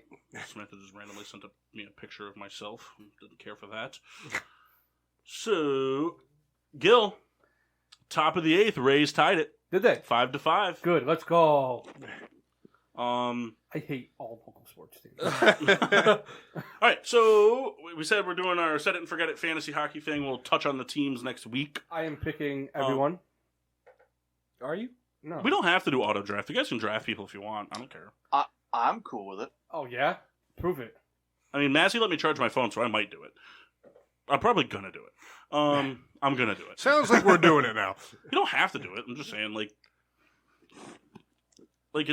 there's no bench, so it's not like you're gonna get auto drafted shit players. You know what I mean? Dude, let's do a picnic. Kyle, shut up. The NHL season is upon us, though, and then so we'll do kind of like a quick preview. I guess we don't talk about hockey. Let's get it out of the way now, so we don't talk about it again to the playoffs. That's how everyone feels. So we'll start off with the hottest topic on the table is the Kraken. The Seattle Kraken are making their NHL season debut tomorrow night. John Gruden's the head coach there. They don't have to worry about that. There's not really a lot of women or black people in hockey, so they can kind of just let things fly there. As long as he's not against Europeans, which he might be. Yeah, knowing him. So the Seattle Kraken in the very early NHL power rankings, they have them ranked as 10th. Really? Out of 32. I'll read the description. The Seattle Kraken have a very simply laid out task ahead of them. Make it to the Stanley Cup final and everyone will be happy. Vegas. Set that bar. But the roster that they have is not necessarily outside the realm of possibilities. It's hard to find any glaring weaknesses on the Kraken team. They will be a tough out in the Pacific Division, which they will be. They did a very good job drafting. That's something that you're finding now. I mean, you don't see it in NFL, NBA, MLB because we're not having expansion teams, but the NHL is no different to the rest of these leagues where high-scoring affairs and very athletic people are becoming more and more prevalent. You know, back in the day, if you watched 1980s football, you weren't having more than 5 guys go over 1,000 yards receiving. Now you have 5 guys over 1,000 yards receiving by week 10. You know, it's just seeing, you know, even on the rushing side of it, rushing isn't prevalent anymore, but you have 12 to 13 guys that are rushing for 1,300 yards in a game. So the athleticism and all that stuff is at an all-time high for all sports. So when you do an expansion draft in the NHL, like what Vegas did, a lot of these other teams have to pick and choose. Valuable veterans, promising young talent, and then where does the money weigh in on both sides? So you lose a lot of good veterans that are making a lot of money, and you lose a lot of promising young talent that might not be molding as fast as you would have liked. And so a team like Vegas or the Kraken aren't going to start off as bad as past expansion teams did. Now, the bar set was very high. Are the Kraken going to make the Stanley Cup Finals? Probably not. Because it's not like the West is a cakewalk. And even if they do make it to the Stanley Cup Finals, still got to get through Tampa. I have 3 questions. Okay. Matt, you have to look up the first one. Where was Vegas ranked at the start of their like going into their first season? Second one, 18th. who is eligible for the expansion draft? Like player-wise? Whoever's not protected. So just anybody who's like a quote free agent. Any free agent is obviously can be picked up, but the expansion draft is I forget what the exact numbers are, but you have a number of people that you're allowed to protect. Mm-hmm. Outside of those that are protected, they're allowed to be picked. And then you see a lot of times where like what'll happen is they'll do something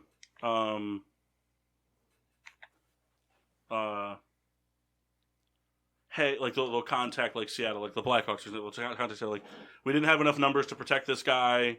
We don't want you to draft him. We're willing to do like a trade for picks. Teams could protect 8 skaters and a goaltender, or 7 forwards, 3 defensemen, and a goaltender.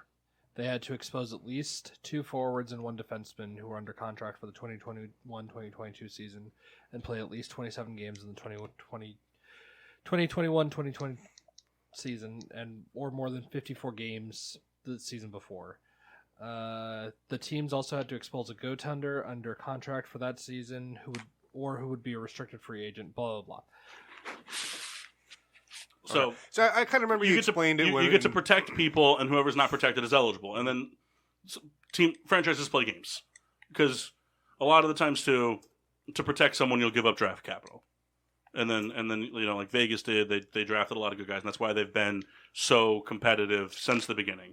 It wasn't just a one-off when all these guys' contracts expired and they went elsewhere or whatever. They drafted young guys, they drafted well. The Kraken have to draft well over the next 2 years. And lastly, so this rounds out the league, right? The number they're going for. Yeah. Yes, sir. I believe it's 8 per, or it's 32 teams. So yeah, it's 8 per division. It's 8 per division, and then the way the playoffs will work, it's the top 3 from each division, and then the next 2 wild cards. So the 2 wild cards will be just the top 2 teams in the West, top 2 teams in the East, outside of the 3. Kendall, you were looking for power rankings for that 2017 season before it started? Yeah, what was Vegas sitting at the time? Bottom. Wow. All the way down to 31. Well, the thing, too, is Vegas' draft wasn't perceived as well as it turned out to be. Because they had a lot of guys that were coming off of bad years, question marks on how well they play together, veteran versus youngster leadership, and it all just kind of worked itself out. So, yeah. And they had a crazy year from James Neal. Good job, Kyle. Proud of you. So your biggest movers going into this, this is all from CBS. We'll go with this first draft ranking thing here. The biggest move up was the Devils went up 5 spots. The biggest from the end of the season last year. The biggest decrease was the Coyotes went down 12.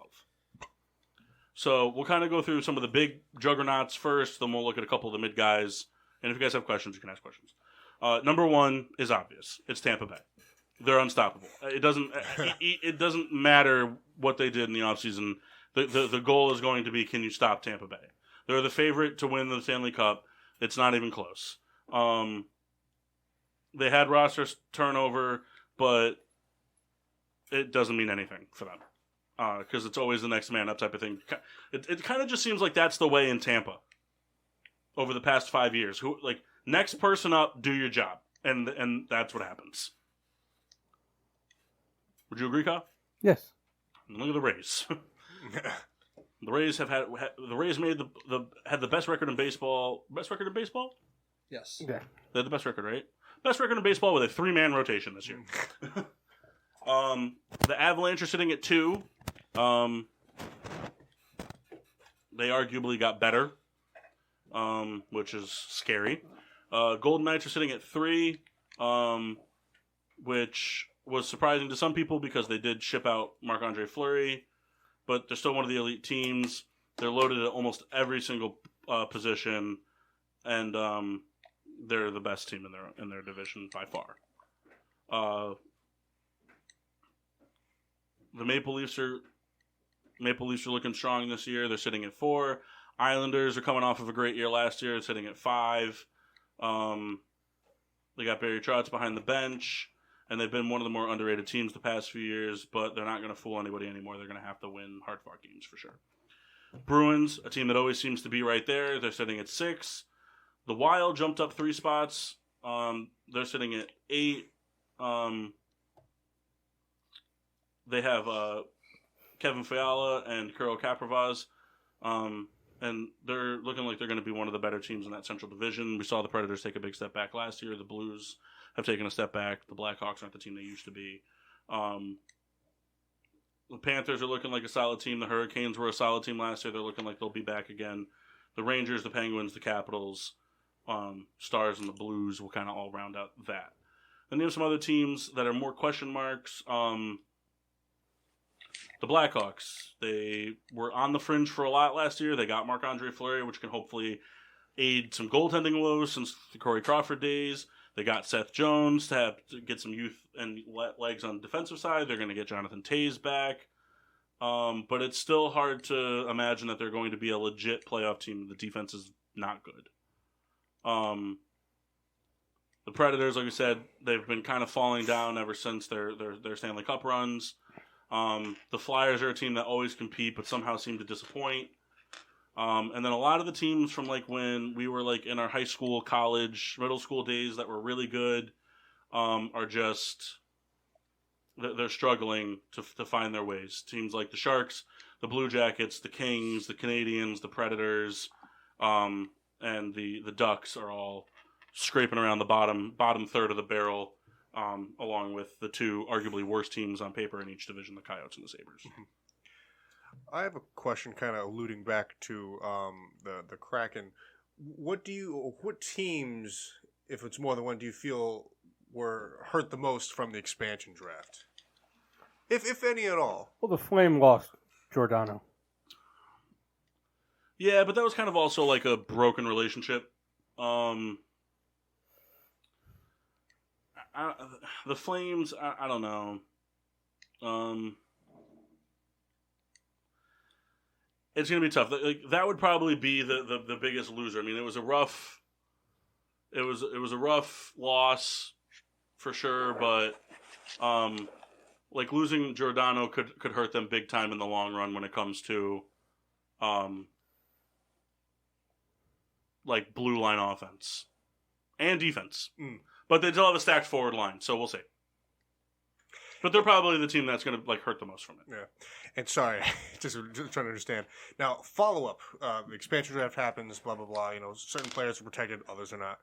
What happens, are other players that, like, what am I trying to say? Like, in the upcoming draft, they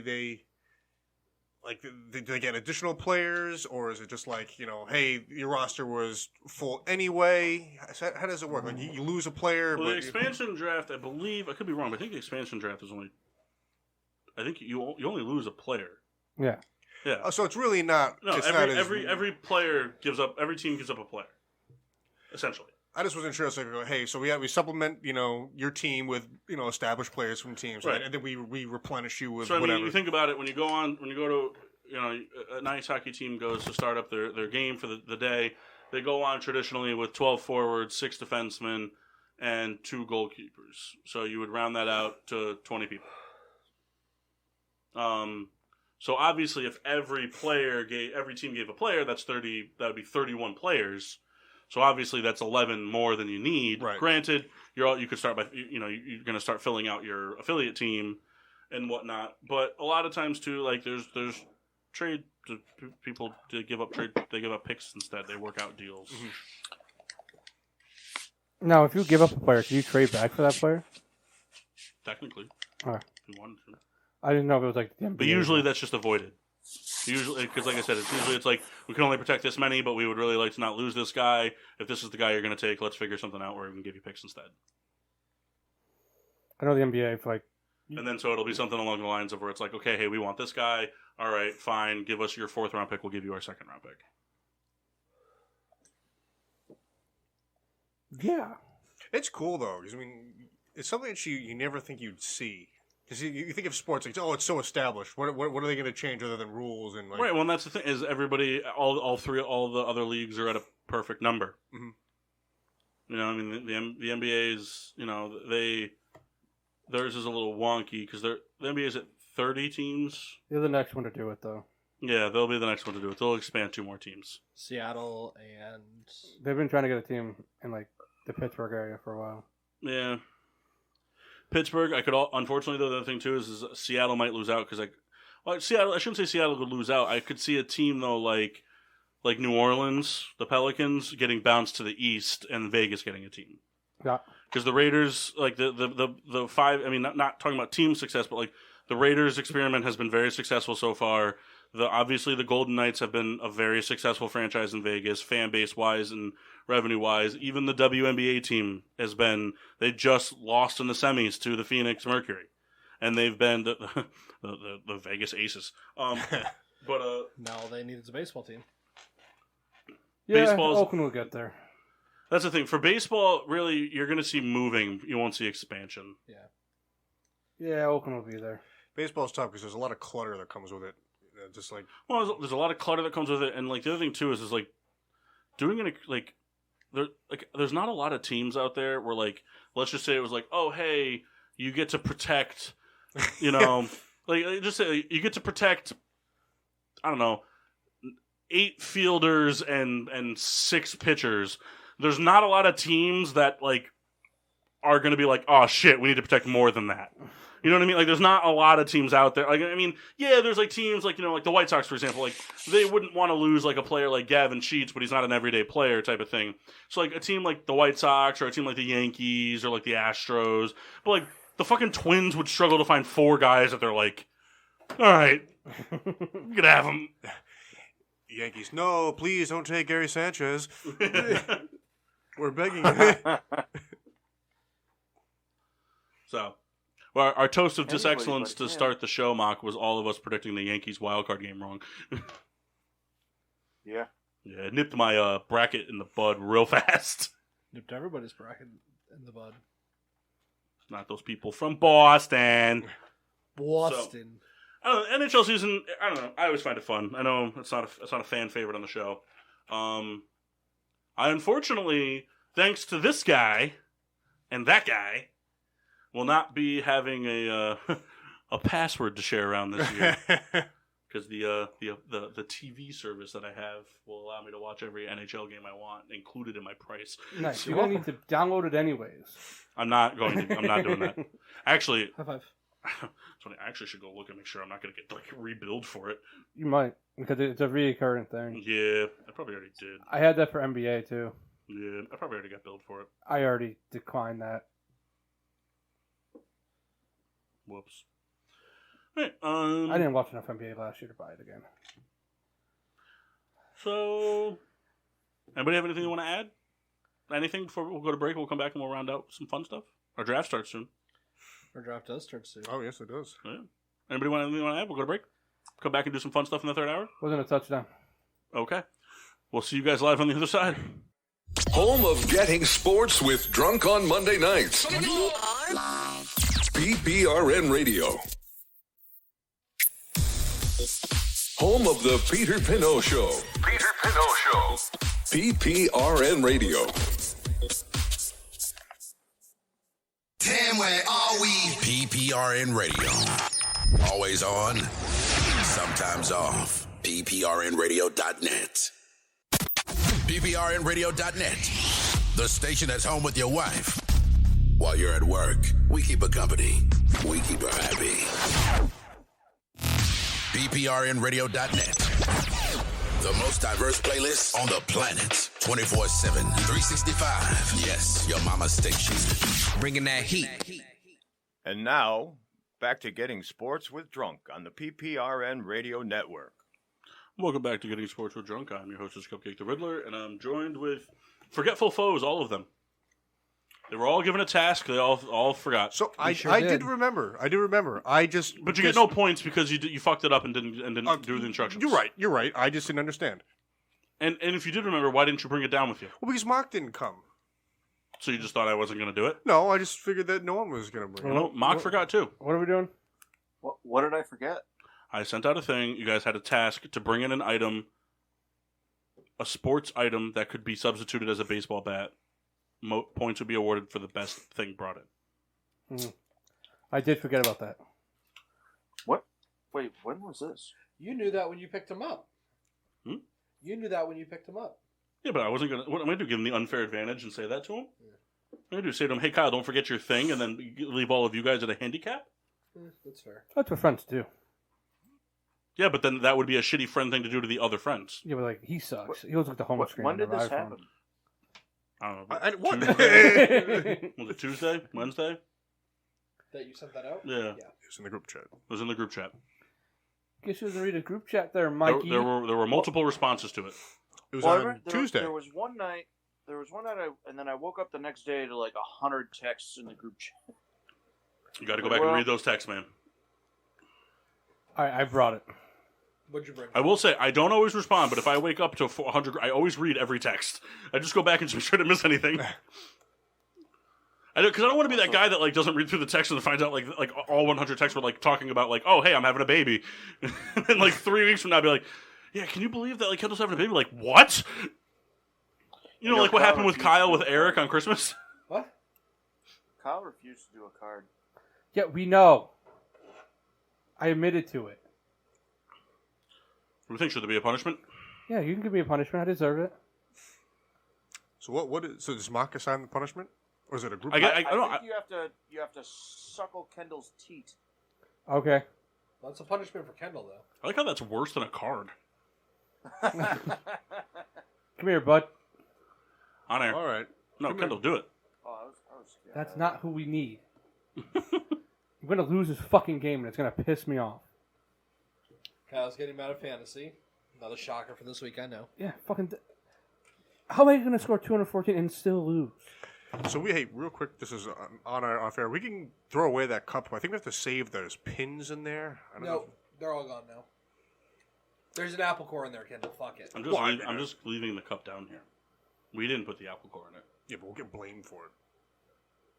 Kendall, just eat the apple. I'm not taking an apple core out with my hands that someone else ate and throwing it in the garbage. Especially during COVID. There's no fucking shot that's happening. I'll just wash my hands, I guess. I don't know. No, it's the point. Off-air discussion. No, this is an on-air discussion, damn it. I'm saying I don't want to throw away these pins and be blamed. Off-air discussion. No, it's on air. Mass? Yep. I will give you 1 point for trying to sway me with the Gatorade sports bottle. All right, so listen. Gatorade, literally Gatorade, was developed in the 1970s for the Florida Gators as a... I've heard a lot of stuff about the Gators and not about it. Continue. This is true. Well, the funny part, too, is you put more emphasis on aid than Gator.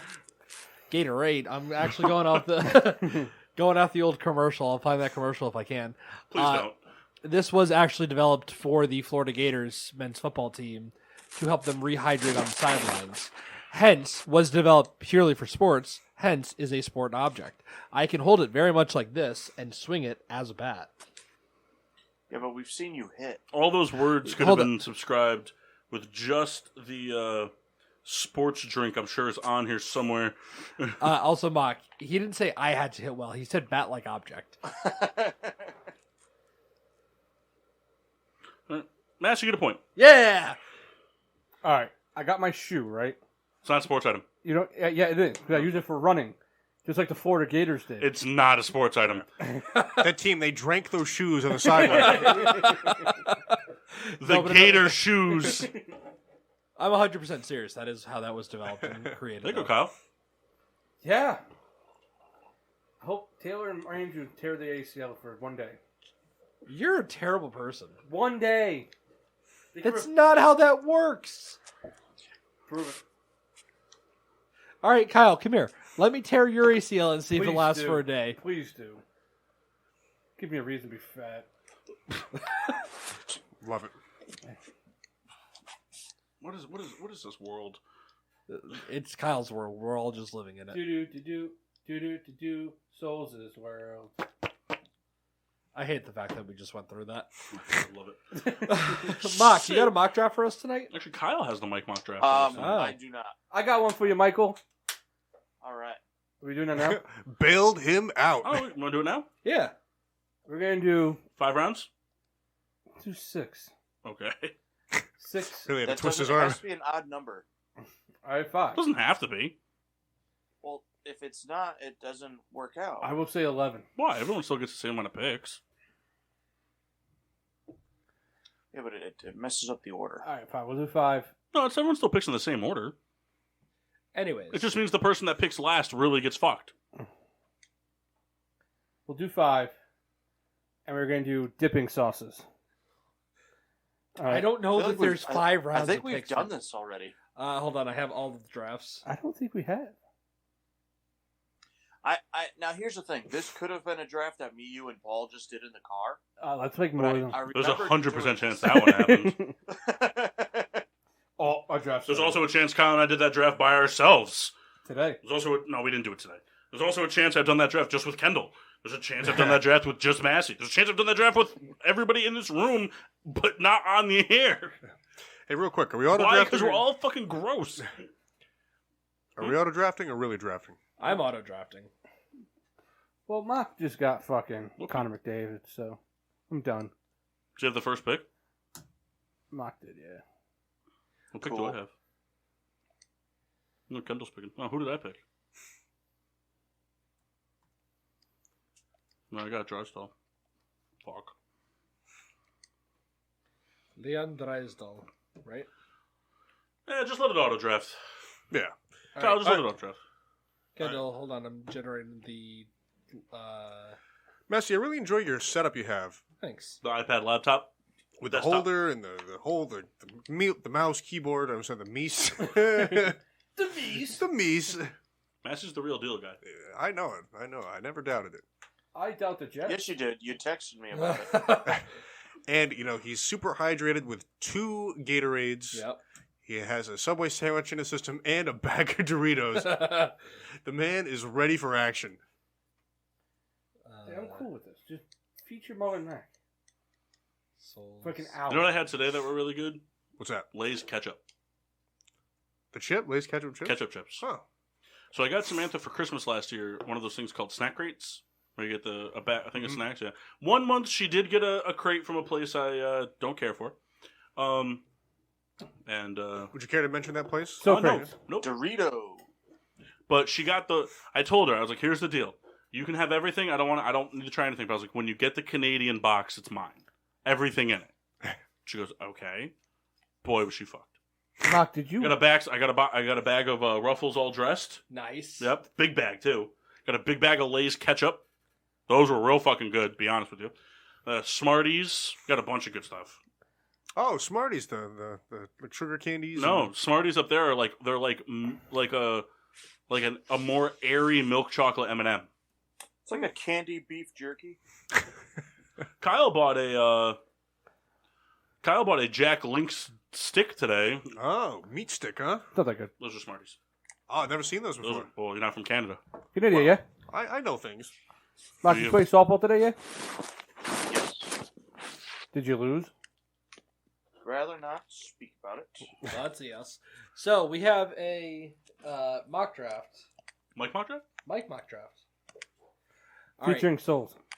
Up first is Paul, then me, then Souls, then Mock, then Reed. Nice. I got the worst pick. All right, so Souls, you said there were going to be some rules. Yeah, you can only pick from the same place twice. Oh, what? Twice now? Yeah. Per person or Yeah, per person. overall? Yeah. No, per person. So- So like you couldn't run train on all McDonald's sauces. Okay. Now, does it have to be fast food sauces? Yes. Okay. Really? Yeah. Well, I don't want any of the barbecue sauces then. So I got first pick? You got first pick. All right, we're going right out of the gate with Chick-fil-A sauce. Nope. Yeah. Trade me. I will trade you Chick-fil-A sauce for Cordero Patterson. It's not worth it. No, I'll trade you all the Chick-fil-A sauce you could possibly want for Cordero Patterson. The problem is he picked Chick-fil-A sauce. It's really tough to compete with that with the rest of the draft. Yeah. That's just going to stand so heavy. Shut up. Well, the fun thing is because Kyle came up with this one, he gets to grade them. Yes, I am. And he told me in the car on the way over here, which I'm going to be honest, I'd never picked the sauce, so I'm not at a disadvantage by knowing this. But there's one sauce that if it's picked, he said you automatically lose. I hope it's this one. This is really out of left field, but I don't really care about these drafts anymore. I just pick what I like. I'm going with the McDonald's spicy mustard. Man, I was about to be so fucking I'm going to laugh so hard. It is a McDonald's sauce, but it's not spicy mustard. All right, I'm up. I don't know that I've ever had that. I haven't either. So good. It sounds good. I like spicy mustard. I'm going to go with the Chick-fil-A Polynesian sauce. Man, this got away from me. Mark's about to go with Burger King ketchup. I I did not think Kyle was going to take that. Kyle's the big sweet and sour guy. Well, he's more of a sweet and sour guy. I just really like sweet and sour. Mock? I mean, granted, yes, I've probably eaten about 3,000 times more fast food with you than I have with Mock, but I've never seen you not order sweet and sour sauce, or at least attempt to. Kyle, we went to 2 grocery stores to find sweet and sour sauce for you. Mock, you're up. All right. I want the. Just so you know, Subway mayonnaise is still an option. You know, I was going to say that. Damn it. I want the Ken's sweet and sour that's served at Dutch's. I'll give it to him. But just put Dutchess sweet and sour. Just put Dutchess sweet and sour. Just so like that way, if he picks more than one Dutchess item, you know what I mean? I had the It's Subway. important to know that it's Ken's. I had the Subway Hellman's Mayo Marlon. packet joke all lined up, good to go. Kendall. All right, But my stay pick. in bounds, you puss. See, Just take it to the house. I'm so intrigued about the sauce Kyle's going to say is an automatic loss. Only one person I know would get it, but he's not here. Oh, I was just about to say it's definitely me. Can I just say it? Because I don't think anyone's going to pick it. No. Is it the McDonald's blue cheese? That's a thing? Wait, is that a thing? No, I don't know. Oh my god! Although back I was talking to Kyle about, do you remember back like it was like probably 10, 12 years ago? Remember when, like right after McDonald's came out with the chicken select tenders? Yeah, yep. Then they came out with like the crispy chicken wings on the bone. Yep. Oh, yeah, Do you yeah, remember yeah. that? I do remember those. So bad. Yeah. That was a weird time for McDonald's. Yeah. All It right. was still a good time because you know what? The snack wrap was still a thing. This is true. Salad item. I just really like the Salad item. Ooh. He said salad item. He French did. dressing from McDonald's. The McDonald's barbecue packet. It's good. It's a good barbecue packet. Worst barbecue. I mean, listen. Terrible. It's the second worst barbecue sauce. Listen, it's super solid. Wendy's is the worst barbecue sauce. It's a solid barbecue. You get nuggets. It's like, yeah, I'm just getting the barbecue. All right, and then, All right, tell us why you're going back to back on McDonald's right now. yep, I'm going back to back. No, I am a fan of the Popeyes blackened ranch. I like that a lot. Yeah, Black and Ranch is pretty solid. I don't know that it's second round solid, but it's a solid pick. I reached for it, but I wanted to make sure I got it. Mock. All right, we're going to go back to back on sweet and sour sauces. I want the Wendy's sweet and sour sauce. It is good sweet. It is a good sweet and sour. I was thinking about that too. But not when you already have sweet and sour sauce. Doesn't matter. I'm going McDonald's honey mustard. I'm trying to take 5 sweet and sours. McDonald's honey Minus mustard. the bad one. Fantastic. All right, Massey, you're going to take the Verde sauce from Taco Bell? Yes, I am. Ooh, Oh, flea flicker! Flea flicker! Oh. And that's how the flea flicker goes. He was every looking time. towards Taylor, so I'm glad it Even, like, happened. Did you see the Even flea flicker? attempted. Did you see the flea flicker in college this weekend? No, I didn't. Dude, fake flea flicker. Faked the throwback, ran for 85-yard touchdown. Wow. That's bad defense. I'm going to go ahead and take the McDonald's Szechuan sauce. Oh, God. So what? The sauce that everyone was like freaking out about with all the anime stuff. meme from 4 years ago. Yeah, Rick, Morty, and Massey over here. Okay, next. I actually do really like that sauce. I do miss it. You like sauce, man. Sauce is boss. Sauce is boss. Paul, back to backs. All right, I have a question. Okay.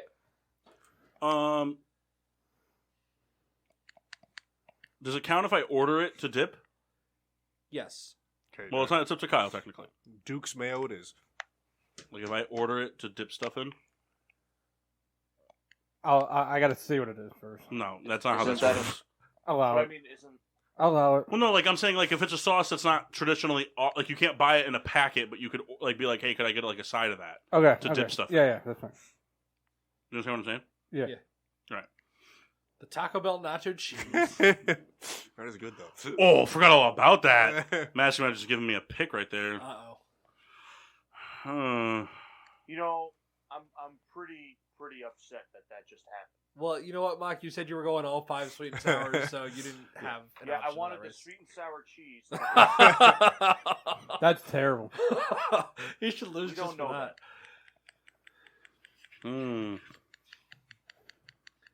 All right. What? Jesus, mine. I'm taking it though. No, you don't. said it. You can't do that. That's not how that works. Give it to me. No. Yeah. No. Matt, you can take the sour cream.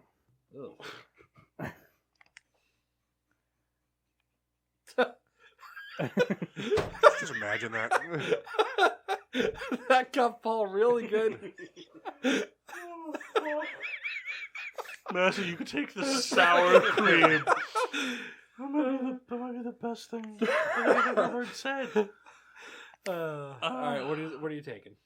All right, taking the sour cream. You fucking dirty bastard. Fucking rats, man. So funny. I'm gonna put my fucking dick inside their mouths, eh? All right. What? Don't look at me. All right, so I'm gonna go with the Arby's sauce. All right. Just Arby's General Sauce? Yeah. Or signature? Yeah, the signature sauce there. Good sauce. That's real good sauce. Bad restaurant. Fuck off. It's a good restaurant. Mark loses. And then I'm gonna go with. Don't take it, Paul. You'll lose automatically. Don't worry, that wasn't on my radar. Fuck. He's gonna take the Burger King zesty sauce.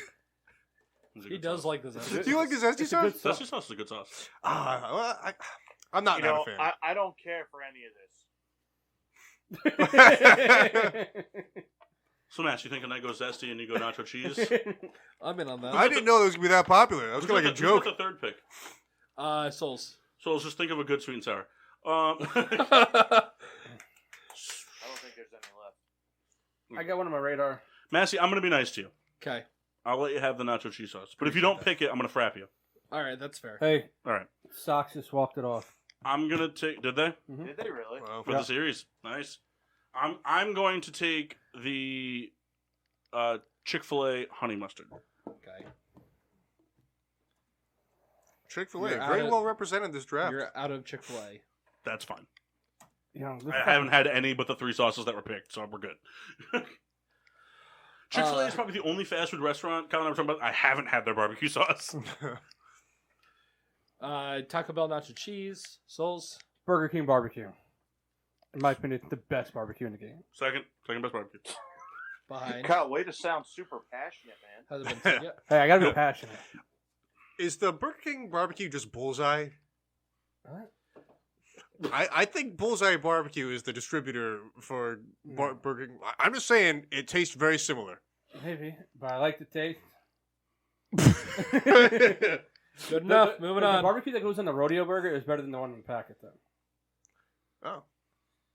Is it my pick? Yeah. Yep. It's probably I'll take the zesty sauce. Bullseye Select.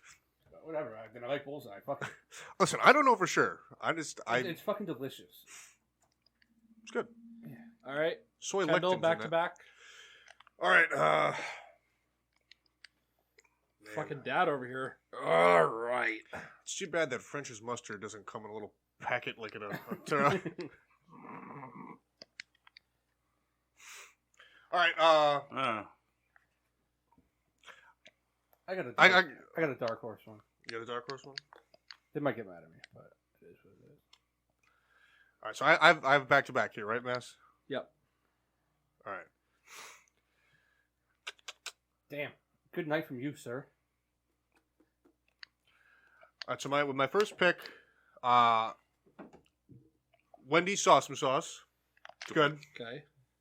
And for whatever reason, I've always been a fan of it. I think Souls was the one who turned me on to this. It had to have been Kyle. Burger King's Buffalo. I enjoy it.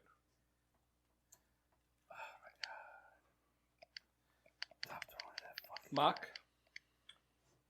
Yeah, I'm running out of options here. There's still quite a few good ones on the board.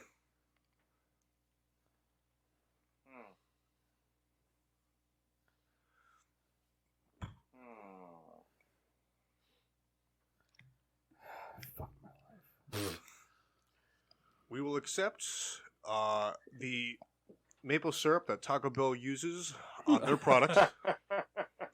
Do they still do breakfast? Yeah. They're running a big campaign on their breakfast burritos right now. Are they? Yeah, it says go to bed early so you can get Taco Bell. Who's in the commercial? I don't know. I think it's just a bunch of randos. You remember the waffle See that taco? porno that PB Rexa did? No. Oh, come on, man. Remember the waffle taco? It was in a church.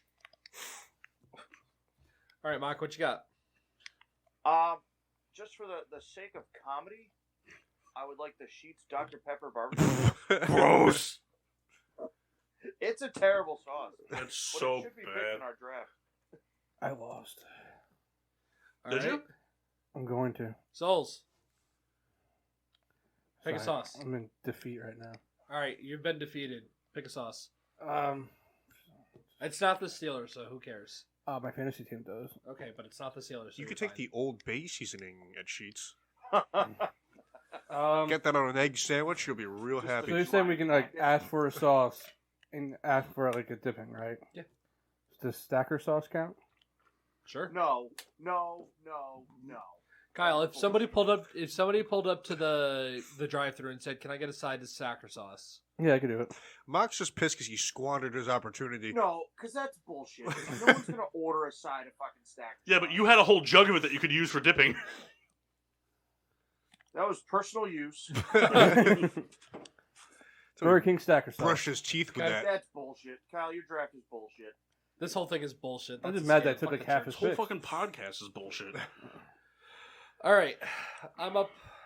I'm gonna go ahead and take the Wendy's barbecue sauce. Really, I like their barbecue. Like Paul, that, back to back. that affirmation right there. All right, let's see. All right, I need to know what this barbecue you've been talking about is. We're getting there. I think you'll have my back on it. I had a sauce and then I lost what it was. Hold I on. just got your back on it. Hello. I lost. He just scored. Good. He just scored a touchdown.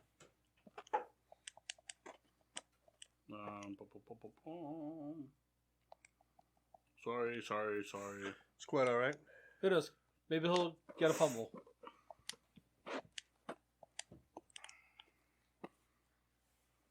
Fucking two guys. Oh, maybe it's coming back. No, it's not.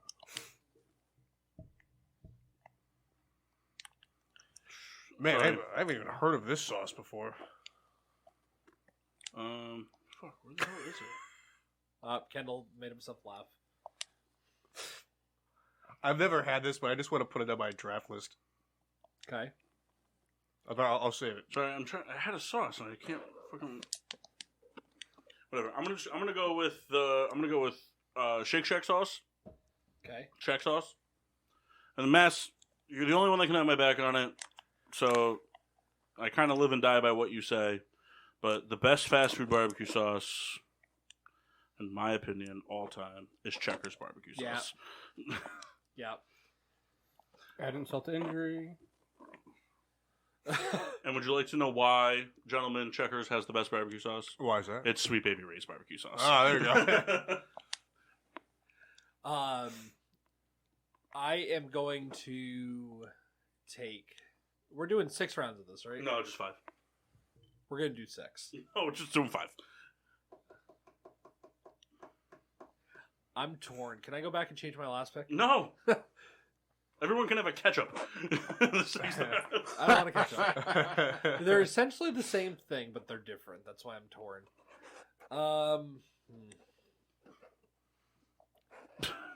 Seriously, laugh at the questions you ask sometimes. Can I just go back and do this to make myself happy? I'm gonna take Mac sauce. All right. And I'll give that one unquestions asked because we had a roommate in college who used to order that on the side for his fries all the time. Dimitri? Yeah. His order was always the same. Could I get 2 McDoubles with mac sauce, a McChicken with mac sauce, and a large fry with a side of mac sauce? It's like, Jesus, just like you're dicking it, guy. I actually order some of my burgers with mac sauce now because of Dimitri. Yeah. They're actually really good. Who's up, Mott? Souls. Souls is busy settling in his depression. Such bullshit. A lot of bullshit, actually. Fucking 1 and 4. Kyle, let's make a trade. Souls, play a card on Vinny so that you can alter your team. I'll alter my team anyways. No one's gonna know.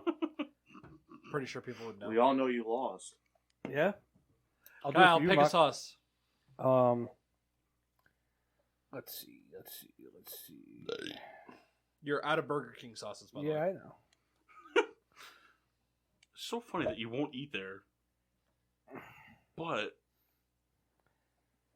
he just eats the sauces. Moe's queso? I'm just kidding. You could pick that if you want. Yeah, I love Moe's queso. It's pretty fire. Okay. Nice. I just looked at my team that I drafted so far. I've already got 3 guys that are suspended and 1 guy that's taking personal time. Mock?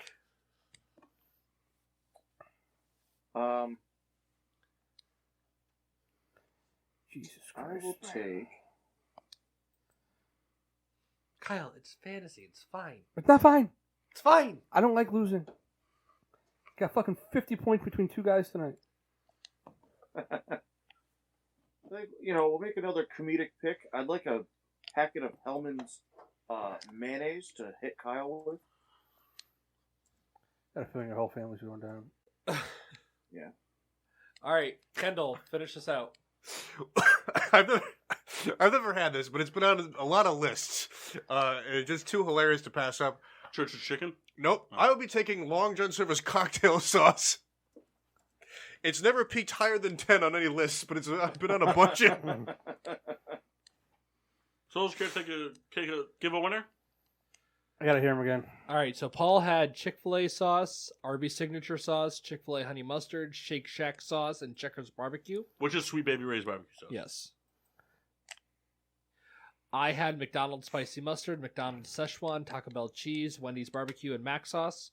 Oh, I can't pick mac sauce. Yeah, you picked 2 McDonald's sauces. All right, I'll swap that out.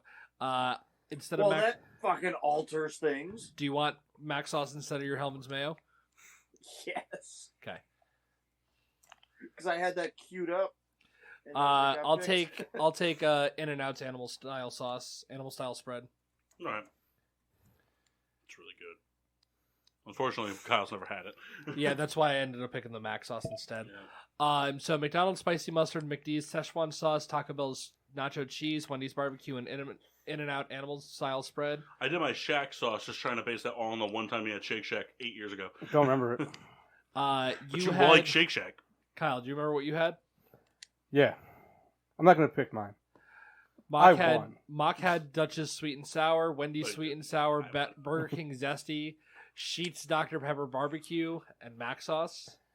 Kendall had McDonald's barbecue, Popeye's black and ranch, Wendy's awesome sauce, Burger King buffalo, and Long John Silver's cocktail. Just add the fucking insult to injury, huh? Keep going, John. So nobody picked the sauce that would guarantee him a loss, although Mock should have been guaranteed a loss with the Dr. Pepper pick. The sauce that guaranteed you a loss was if you picked McDonald's ranch. Okay. Which is fair. It's so bad. It's so bad. You might as well just pick like a slab of hot garbage. Yeah, close better win this. Kyle, what do you got? Because Paul, I hate. I don't know. Paul, Mock, Kendall, Mass. You gave it to Mock over Kendall and I? Well, I don't like 2 of the sauces you picked. In my defense, cocktail sauce is kind of the same everywhere. Also, mac sauce is terrible. Horse collar. Fucking Raven. Yeah! Let's go, Cole. All right. You're Well, ruining that my was day. the mock draft for this week. Dipping sauces. I will make the playoffs. Kyle has entered a different plane of conversation. Kamara for Cordell Patterson? Yes. All right, done. Wait, hold on. I'm Is all Kamara about- on the table? Huh? Is Kamara on the table? I sent the text out. Everybody's on the table. No Is one sent me a Kamara trade. really? Kyle has sent me 4 trade offers, and nobody else has sent me anything. I'm going to trade all my best players to Kyle. I want someone to make the playoffs. Mock beat me, so he's out. He can't get any of my players. Hold on. Is Kamara really on the table? Everybody's on the table. Okay, I'm going to actually go take a look now. I just need to come in 6th. All right. We're going to do one more game thing before we sign out. Kyle,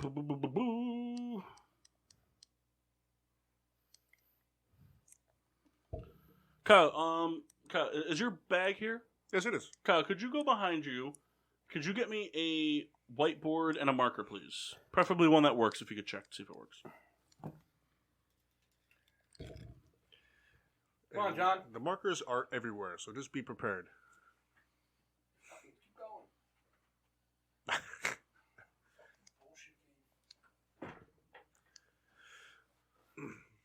Well, I mean, the game is far from over. I mean, your fantasy is over. But as far as Monday Night Football is concerned, the game is very much alive.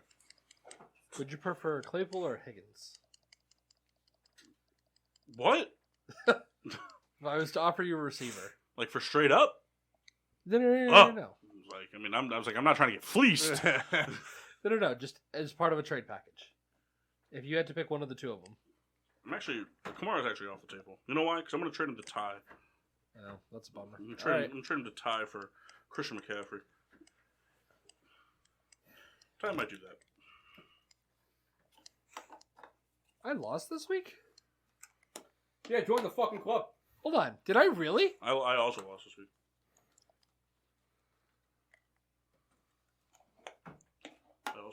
Diggs was the only guy. No, I didn't. I won this week. What the fuck is this? Oh, wait. We're in week 5. All right, I lost last week by 2 points. Classic team game here. You get 4 strikes. Oh, boy. All right. Okay. We always rise to the occasion on this. 2012 passing yards leaders, top 10. All right. Mark Andrews. Is that the final guess? No. No, you're pissing me off. That's what There's happened. no more of these, is there? Damn. I go check. Is there any more of those Mick Ultras? You can have the end of this one. No. Can you give me another one of these? Let's see what they taste like cold. All right, 2012. 2012 is you get 4 strikes. So 2012, that was the year that Peyton Manning was out. Peyton Manning. He was out that year. So. Well, no. Hold on. What year was Luck drafted? 2012. So this is Luck's rookie year. Yes. Okay. So Peyton Manning was a Bronco this year. Yes. Okay. Much better cold. Yeah? Yeah. All right, so if Manning was playing, I think we could assume that he probably would have been. No, that's actually not bad. Yay, nay? Well, is that the year you always bitch about? Well, let me think. Wasn't his first year in Denver kind of rough? No, his first year in Denver, they did phenomenal. So I thought the first year they played well, and then they lost to Baltimore in the playoffs in double overtime. Correct. 2013 was the huge year, Yes. and then they ended up losing the Super Bowl. But it was the AFC Championship game that they made it to.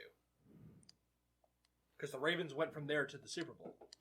No, I don't think so. I don't think they lost in the AFC Championship. The Ravens beat the Patriots. Yeah, I think the Ravens beat the Broncos All- in the divisional game. Yeah, all I remember was double overtime. Yeah. Okay. Either way, but yeah, that was the year the Ravens beat the 49ers in the Super Bowl, the blackout game. So we have a list of, we're top 12 we're talking, right? Top 10. Top 10? I mean, You want to do top 12? No. Gets way more interesting if we get 2 more. I don't know. I mean, are you guys really out on Manning possibly being a lower? You get 3 hints. I'm good on Manning. Well, Put Manning down. I think Manning. Yeah, we could go Manning. You want Peyton Manning? Give me Yes. Peyton Manning.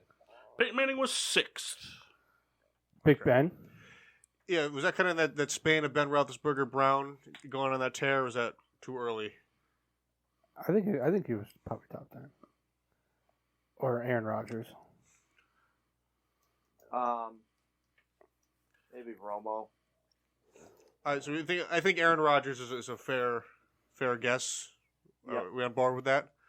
Aaron Rodgers? Number 8. Okay. Brady. Yeah, I mean, Tom Brady. Yeah, we can go Brady. Going Brady? Going Brady. Number 4. All right. Jake Locker. Oh yeah. Final answer? No. No. I think we say Ben Roethlisberger. I'll say Ben. Massey, concurred, Yeah. disagree. Eh. I love the enthusiasm. I heard Mock say yes, so that's 3 out of 3. 4. That's 3, so. Strike. He was on there. He wasn't, though, Kyle. That's why it was a strike. Shut up there, Rivers. guys. Oh, Drew Brees. Drew Brees. I mean, even when they're bad, he's still throwing a million. Going for Breeze? Yeah, I'm good with Breeze. Number 1. Mock said Phil. Phil Rivers? Yeah, I can say that. Phil? I don't think so. No. All right. So what about? It takes 3. So if you don't agree with Matt, you can vote against them. Well, I'm trying to think. So what about like a Matt Ryan? What about Matt Stafford? Oh, Matt Stafford, probably right. I mean, this guy all he does is throw for 1,000,000 yards. Give me Stafford. I'm okay with Stafford. Stafford. Number 2. No.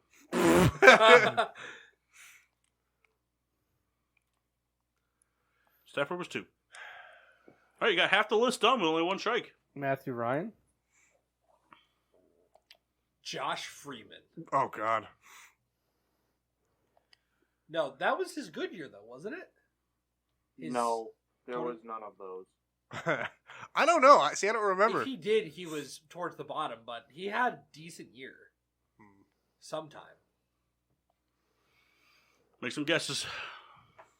You have 3 hints as well.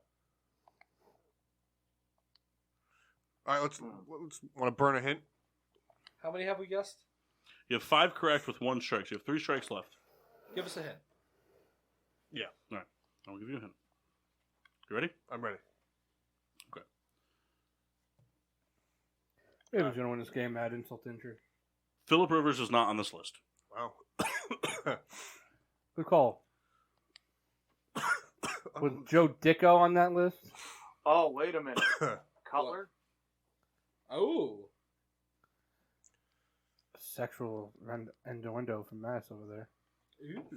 Ooh. All right, so in 2012, Cutler on the Bears. Yes. I would have said 2010 Color. Because that's the year that they went to the NFC Championship. Huh. Cutler might still be on there. He might still be on there. But who was he throwing to in 2012? Brandon Marshall, Alshon Jeffrey. Okay, he might be on there. Yeah, I think Matt Forte.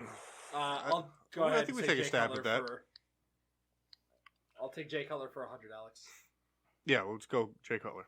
Strike. Nice. The 2013, the year, the Peyton Manning's big year, that was the year that Jay Cutler threw for like 40, 200 yards. Bummer. Give me Matt Ryan. I could agree with Matt Ryan. Sure. All right, we got 3 Matt Ryans. Number 5. Cool. How many do we need? 10. Where was Carson Palmer at this time? Probably Oakland. Not in the top 10. What about RG3? What about Andrew Luck? Andrew Luck did very well his first year. His rookie year? Could be. I mean... Because he had the leftover from Peyton. Because Harrison didn't leave till the year after. We can go Luck. Give me Andrew Luck. Yeah. Number 7. Yeah! Russell Wilson didn't really just dive on the scene, right? Russell Wilson was a 2013 draft. He was 2013?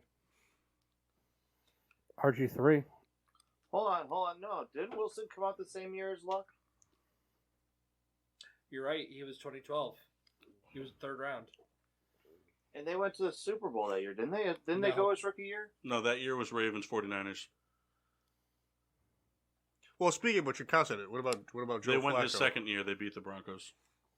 Because wasn't Joe Flacco's Super Bowl year like arguably his best year?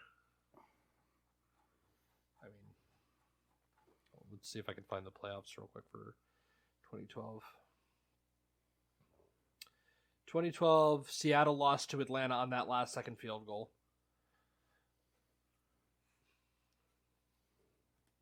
I remember where I was. I was in our dorm room in high rise for that. Mm-hmm. Yeah, I was there when Blair Walsh missed a field goal for the Vikings. In the fucking freezing cold game. It was like 12 yards. I won't say about it. Like, what about guys like Eli or Tony Romo? Well, that was the Romo probably. Eli 2012 was the start of the pretty serious Giants decline. All right, so omit Eli. I mean, I guess he could be on there, but I don't know. Can we get another hint? Oh, yeah, we do have hints. You have hints. And you have 3 people left to guess. Okay. Yeah, let's take a hint. All right. All right, second hint. All 3 remaining players' names have been said. All right, so we've said Tony Romo. So let's go with Tony Romo. Okay, Tony Romo. Number 3. We said Phillip Rivers, but he said he wasn't on this list. We've said Eli Manning. We've said RG3. We've said Josh Freeman. We've said Carson Palmer. Because We've RG3, God damn it. With RG3, that was like, Kyle, you've lost already. Stop being upset. no, I want the Colts to fucking win. Oh, yeah, okay, that's fine. If we want to fucking lose, might as well have the fucking Ravens lose. Yeah. That's fine. That's fair. Actually, you guys would be the only win in the division that week, right? Exactly. It'd be Yeah. huge. Yeah, of course the Colts couldn't just, make a field Well, here's goal. the thing, though, guys. You got to remember, realistically, worst case scenario is that you guys go to overtime at least. Did we guess Ben Roethlisberger? Yeah, he was, We he was did? not on Okay. there. Did we I guess think Jay Robert Cutler? Griffin, because it was Robert Griffin and Andrew Luck, right? Yeah. It was 1 and 2. They were 1 and 2 picks. Could Russell Wilson be up there?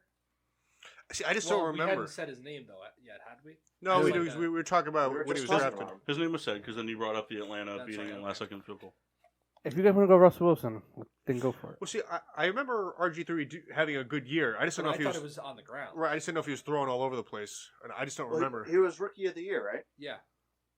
He had, I believe, Santana Moss and Pierre Garçon as his receivers. And Jordan Reed. Fuck, he had Santana No, Moss. I don't think Jordan Reed was there yet. No? Vernon Davis might have been there, though. No, Vernon Davis was a 49er. 49er. He was in the Super Bowl. Is there any other obvious things we're missing? I mean, We're Alex missing Smith. 9 and 10. Well, don't make fun of me, but David Garrard had a very big year around that time. Oh.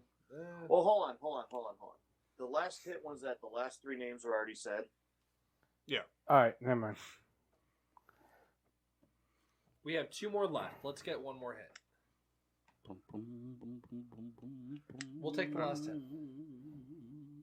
1 AFC, 1 NFC. I don't remember voting for the last hint. Kyle gave a head nod and Kendall showed his penis. Which is always a sign of submission for Kendall. That's right. Why do you think Rebecca got a cat? It's a fine cat. Rebecca said, I want a cat. Kendall said, I want anal. Rebecca said, no, they got a cat. And the cheese All right, stands I'm alone. Kendall said, I want more V8 drinks. Rebecca said, no, we need to save money. Now Kendall drinks AHA seltzers. Out of all the names we've said, Josh Freeman, Carson Palmer, Eli Manning. Freeman was before the 2013. Right. So that could have been one of his good years. No, he played. I think he was out of the league at that point. No, he wasn't. Or he was on the Colts and had that one good game. No, because Or he was on the Colts and had he one went good to the game. Bucks in 2014 or 15. I don't think that's true. I think he was way before that. Am I allowed to look up when he went to the Bucks? No. I have a jersey mask. The only reason I say that is because I don't want you to accidentally see stats. Can you look up when he went to the Bucks? Yes. How many strikes do we have? 2. We have 4 total. Correct. Between Palmer and Eli Manning, who do you think has it? So names that I remember you guys saying, I'll give you this freebie hint, were, go back to my list, because if I look at names, it'll help. Names I remember you guys saying are RG3, Russell Wilson, Joe Flacco, Eli Manning, Carson Palmer, Josh Freeman. There was another name you said, but I'm blanking on it. So it has to be Joe Flacco. It doesn't have to. It does, because that's the only AFC quarterback that he said. What am I looking up? Josh Freeman. Not if Carson Palmer was in. He was in the Bengals. He was. I'm looking up what He years wasn't like a Raider, Josh Freeman but he played wouldn't for. have been there. Tell you what, I don't remember Josh Freeman being this But handsome he of a still guy. passed Actually- for a billion yards. Josh Freeman played for the Tampa Bay Buccaneers from 09 to 13. And then- Vikings so he played for Vikings in the 2013 season. So so the Tampa Bay Buccaneers, the season we're talking about would have been his last season because it would have rolled over. Then he played for the Vikings. Then he was on the Giants practice squad, Dolphins practice squad. Then he played for the Brooklyn Bolts. Then he played for the Indianapolis Colts. And and he then was good enough that the Vikings traded for him to make him their starter. I don't think it lasted the whole year. Was that You want was another that another free hint? Flacco's MVP year? So the year that I think the You want another free hint? Sure. Do you want Josh Freeman's career stats? Sure. All right, 81 to 68 touchdown to interceptions, 13,873 yards, 77.6 passer rating, 946 rushing yards, 4 rushing touchdowns. And so he basically played from 2009 to the end of the 2013 season, and then he played vicariously for the Colts in 2015. So I think the So it's probably year that the Ravens went to the Super Bowl was Flacco's best year. I'm pretty sure. Okay, let's say Flacco. Does Flacco win an MVP? Did he ever win the regular season MVP, No. or was it just Super Bowl MVP? Just Super Bowl MVP. I thought he won an MVP. Oh, no, that was the whole joke was Matt Ryan won the MVP. Right. And he was trying to get into the elite quarterbacks club. Yeah. Okay, yeah. You want to go Flacco? I don't, Yeah. but Did I say his name before? Yeah, his name had been said before. Oh, okay. I'm cool with it. Flacco. We got 3 S's. Joe Flacco. Strike. fucking told you.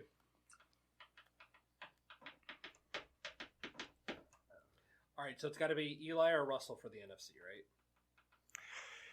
So originally I thought it was Eli all the way, but now what Mark was saying, I don't know.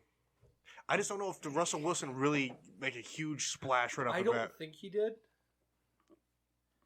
but because he wasn't throwing to anybody.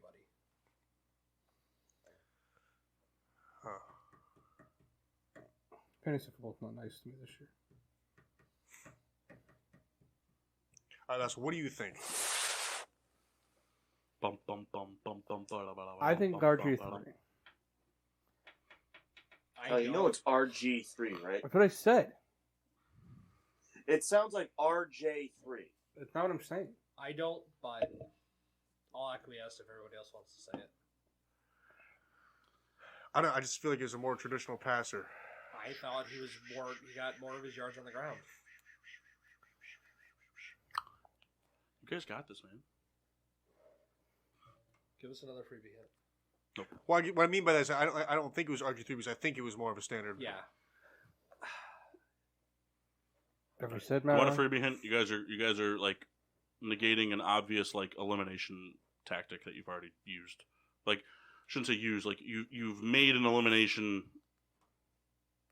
for one of the picks, and you're just not seeing it. Huh.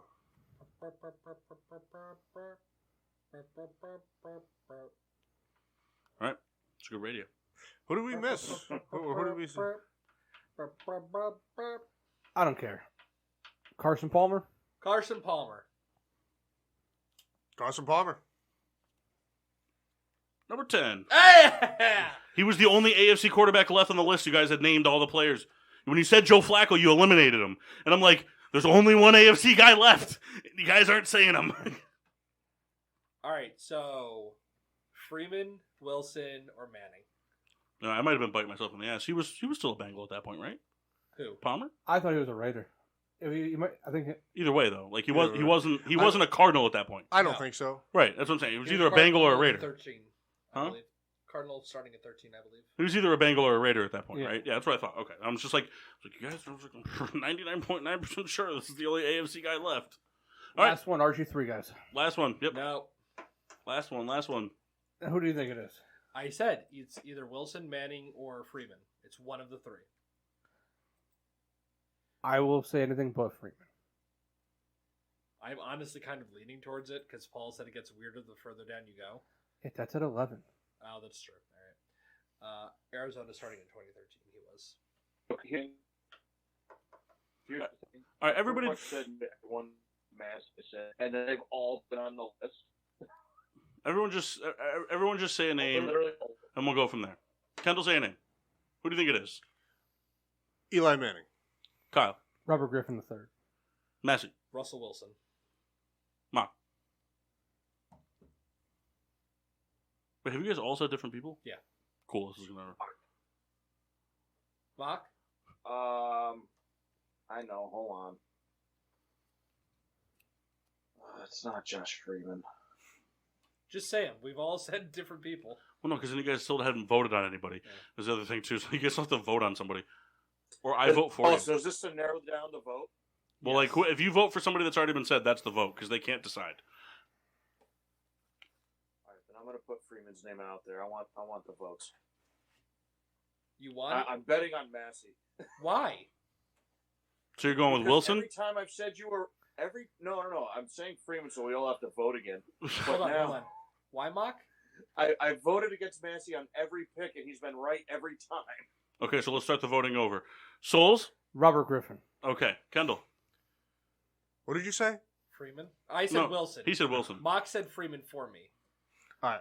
I will drop out of Manning, and I will vote Wilson. Okay. Mock? Could be Eli Manning. Wilson? That would have been funny. Wilson. So 3 votes for Wilson? All right. It's Josh Freeman. Fuck! Unbelievable.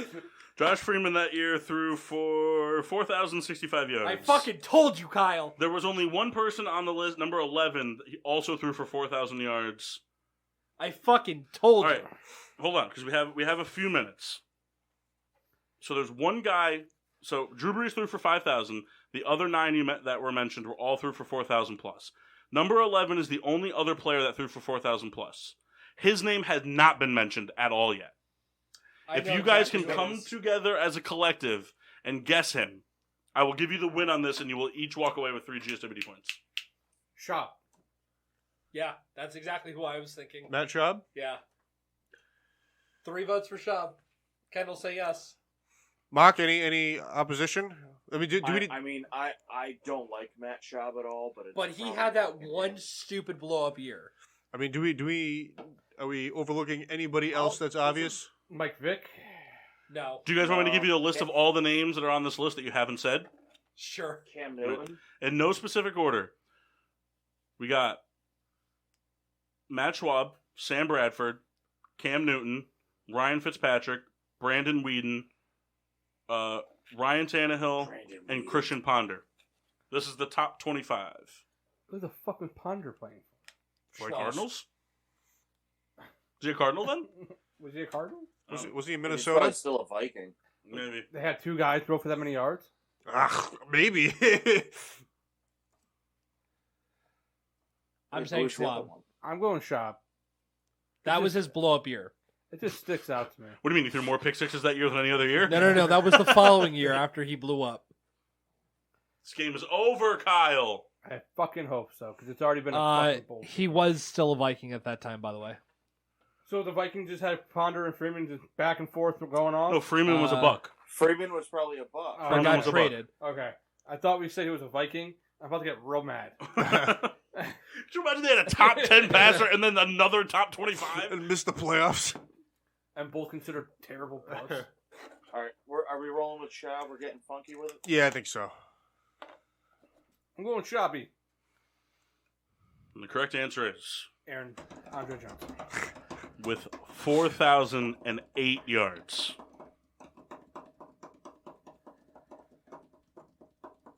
Ryan Tannehill. Oh. Nah, it's Matt Schwab. I was going to say, it really took the wind out of our sails. I don't know why. But I have the right to reserve no points for anybody, and I don't give Kendall any points. No. Aaron Foster. Oh, you know what? Kyle gets 7 bonus points, but he also loses 25 points. I lost by 25 points. Yeah, not only did you lose, but then they really just kept pouring it on. And the Ravens came back.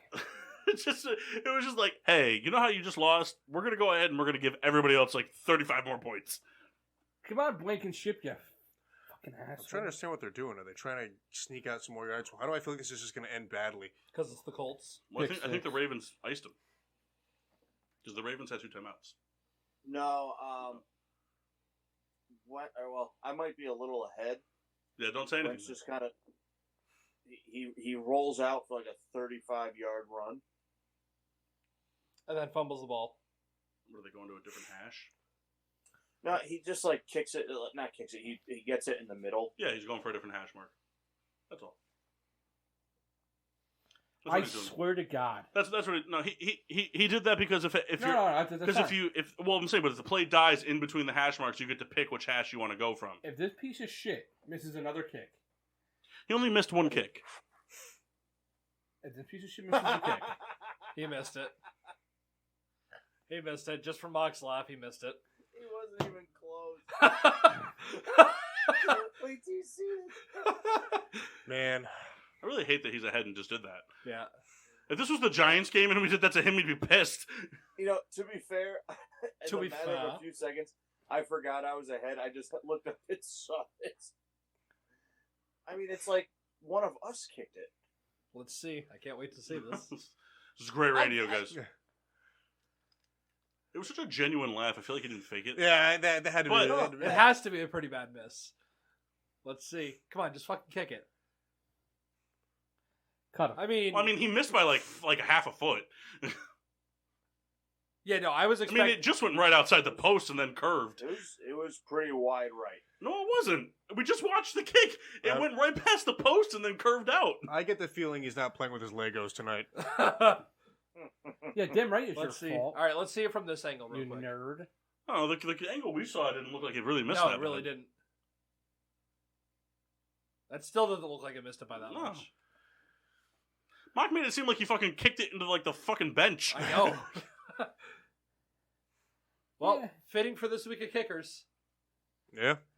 Justin Tucker's going to hit a 75-yard field goal, and I'll- then I'll be pretty Jonathan happy. Taylor's going to run an 80-yard touchdown in. I'm fine with that. I At know, this so point. here's the thing. I had Justin Tucker in my paid league the week that he broke the record. I think I should have gotten 10 points for that. Well, that's not how it works, bro. Beer reviews. Kendall, you only had one beer worth reviewing. That's right. And it was very good. I had the Splintered Sunlight IPA. Hold on. The Colts are assholes for not putting out Blankenship right now. Blankenship versus Tucker. One can sing opera. The other one has goggles. Yeah. And the opera singer is a better swimmer. Who would have guessed? Wait, what? Kendall, fuck you for that. I thought it was a good joke, but moving on. 8% ABV. This is a Long Trail product. I enjoyed this a lot. I did myself a disservice. I was very thirsty, and I drank this very quickly. But I enjoyed it a lot. It did sit a little heavy. It definitely fit the bill of this New England, juicy New England style IPA. It definitely got some of the orange, the citrusy aspect. Very, very, very drinkable beer. This voted very high. I may have one when I go home. I give this 4 stars out of 5. Would get again. All right. So, I liked it. you had 2 beers worth reviewing. Yeah, I liked it. It was alright. Which one? The same beer. Yeah. Talking about the same beer. The Splintered Sunlight. Good. I wouldn't necessarily buy it, but it was like a 3. Would you trade it for a Subway sandwich? I don't know. It depends how hungry I am. Hey, Right now? I'd probably get it now. Hey, he's honest. And then the I hazy. respect the guy who's honest. I'm hungry, so I would trade for it. It's a great guy. And I actually He's a like real good this guy. hazy IPA. The Frost? Yeah, The Frost from Blackhawk? Mock had the Frost last week. yeah. Mark didn't like it though. Well, he also had it warm. That's not true. He also had it like warm. It didn't really get a chance to cool down. It's an India Pale Ale brewed with a Mosaic and Idaho 7 hops from our friends at Blackhawk Brewing. The Hazy Frost IPA. 6.2% alcohol by volume. Oxford, Connecticut. Guess we're about to lose this game. Is that what you're done with your reviews? You good? Yeah. Mock, did you drink anything at the house? Or at the softball? Yeah, I sucked down a few Bud Lights. And? They're just fine. No, they're not. Mass, how was the Gatorade Lemon Lime Sports Squeeze bottle? Really good. Wish I had another one. There you go. A lot of sugar. I also had the Hazy Frost IPA from Blackhawk Brewing, our friends at Blackhawk Brewing. The Pillowy Soft Winter White IPA, as Mock reviewed it last week. But we'll give it a just review this week because Mock, as said last week, he had it kind of warm. I actually pretty liked it. I thought the Mosaic sometimes can be a little bit come forwardness, but the Idaho 7 hops were really good. They really kind of created like a blend, like a nice, very weird. They call it the Hazy Frost, but it's almost like a fluffy blend. Like it was kind of a fluffy beer.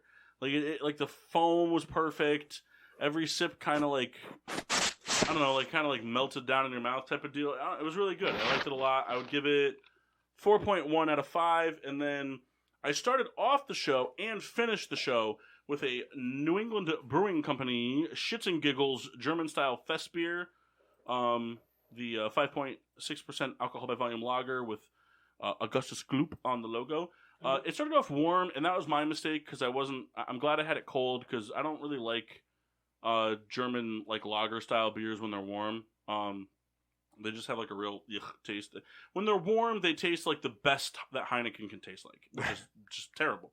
Is there any more of those? No. But cold, real good. It drank real smooth. Not Oktoberfest, just a German fest beer, so it doesn't have all the spices that an Oktoberfest will have.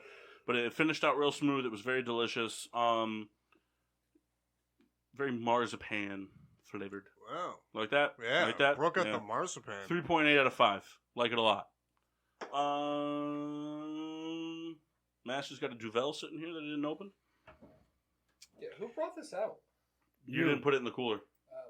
There's also, I think, 3 other beers of yours that... I just brought them for the crew to enjoy. Oh. Well. Fuck me. Would have drank some of those. There's always next week, Paul. Yep. Mock, social medias. They can find us. Find us on Facebook at Getting Sports with Drunk. Twitter and Instagram, GSWD_4. Make sure to use the hashtag GSWD for all your daily uses, whether it's suffering a heartbreaking fantasy loss or watching your opposing rival march down the field no tea. Like, subscribe, and review on Podbean, Google Podcasts, Apple Podcasts, iHeartRadio, and Spotify. Wherever you find fun stuff to listen to, you'll find us. I think that pretty much wraps it up. Now that everyone's on the air, everyone can hear me, correct? Yep. Yes? Yes, I just want to give a quick rundown. Oh, yeah, give us your rundown. PPRN, you have 5 seconds. Peter Pino Show, Wednesday 7:30. Time's up. Choreorama, Sundays at 2. Friday at Late, Fridays at 5. Now time's up. Our show on Mondays. The Gray Area, Tuesdays at 8. Hell Effing Yeah, Monday through Friday at 3 p.m. It's the Boo Show at 7. Metalocracy, Thursdays at noon.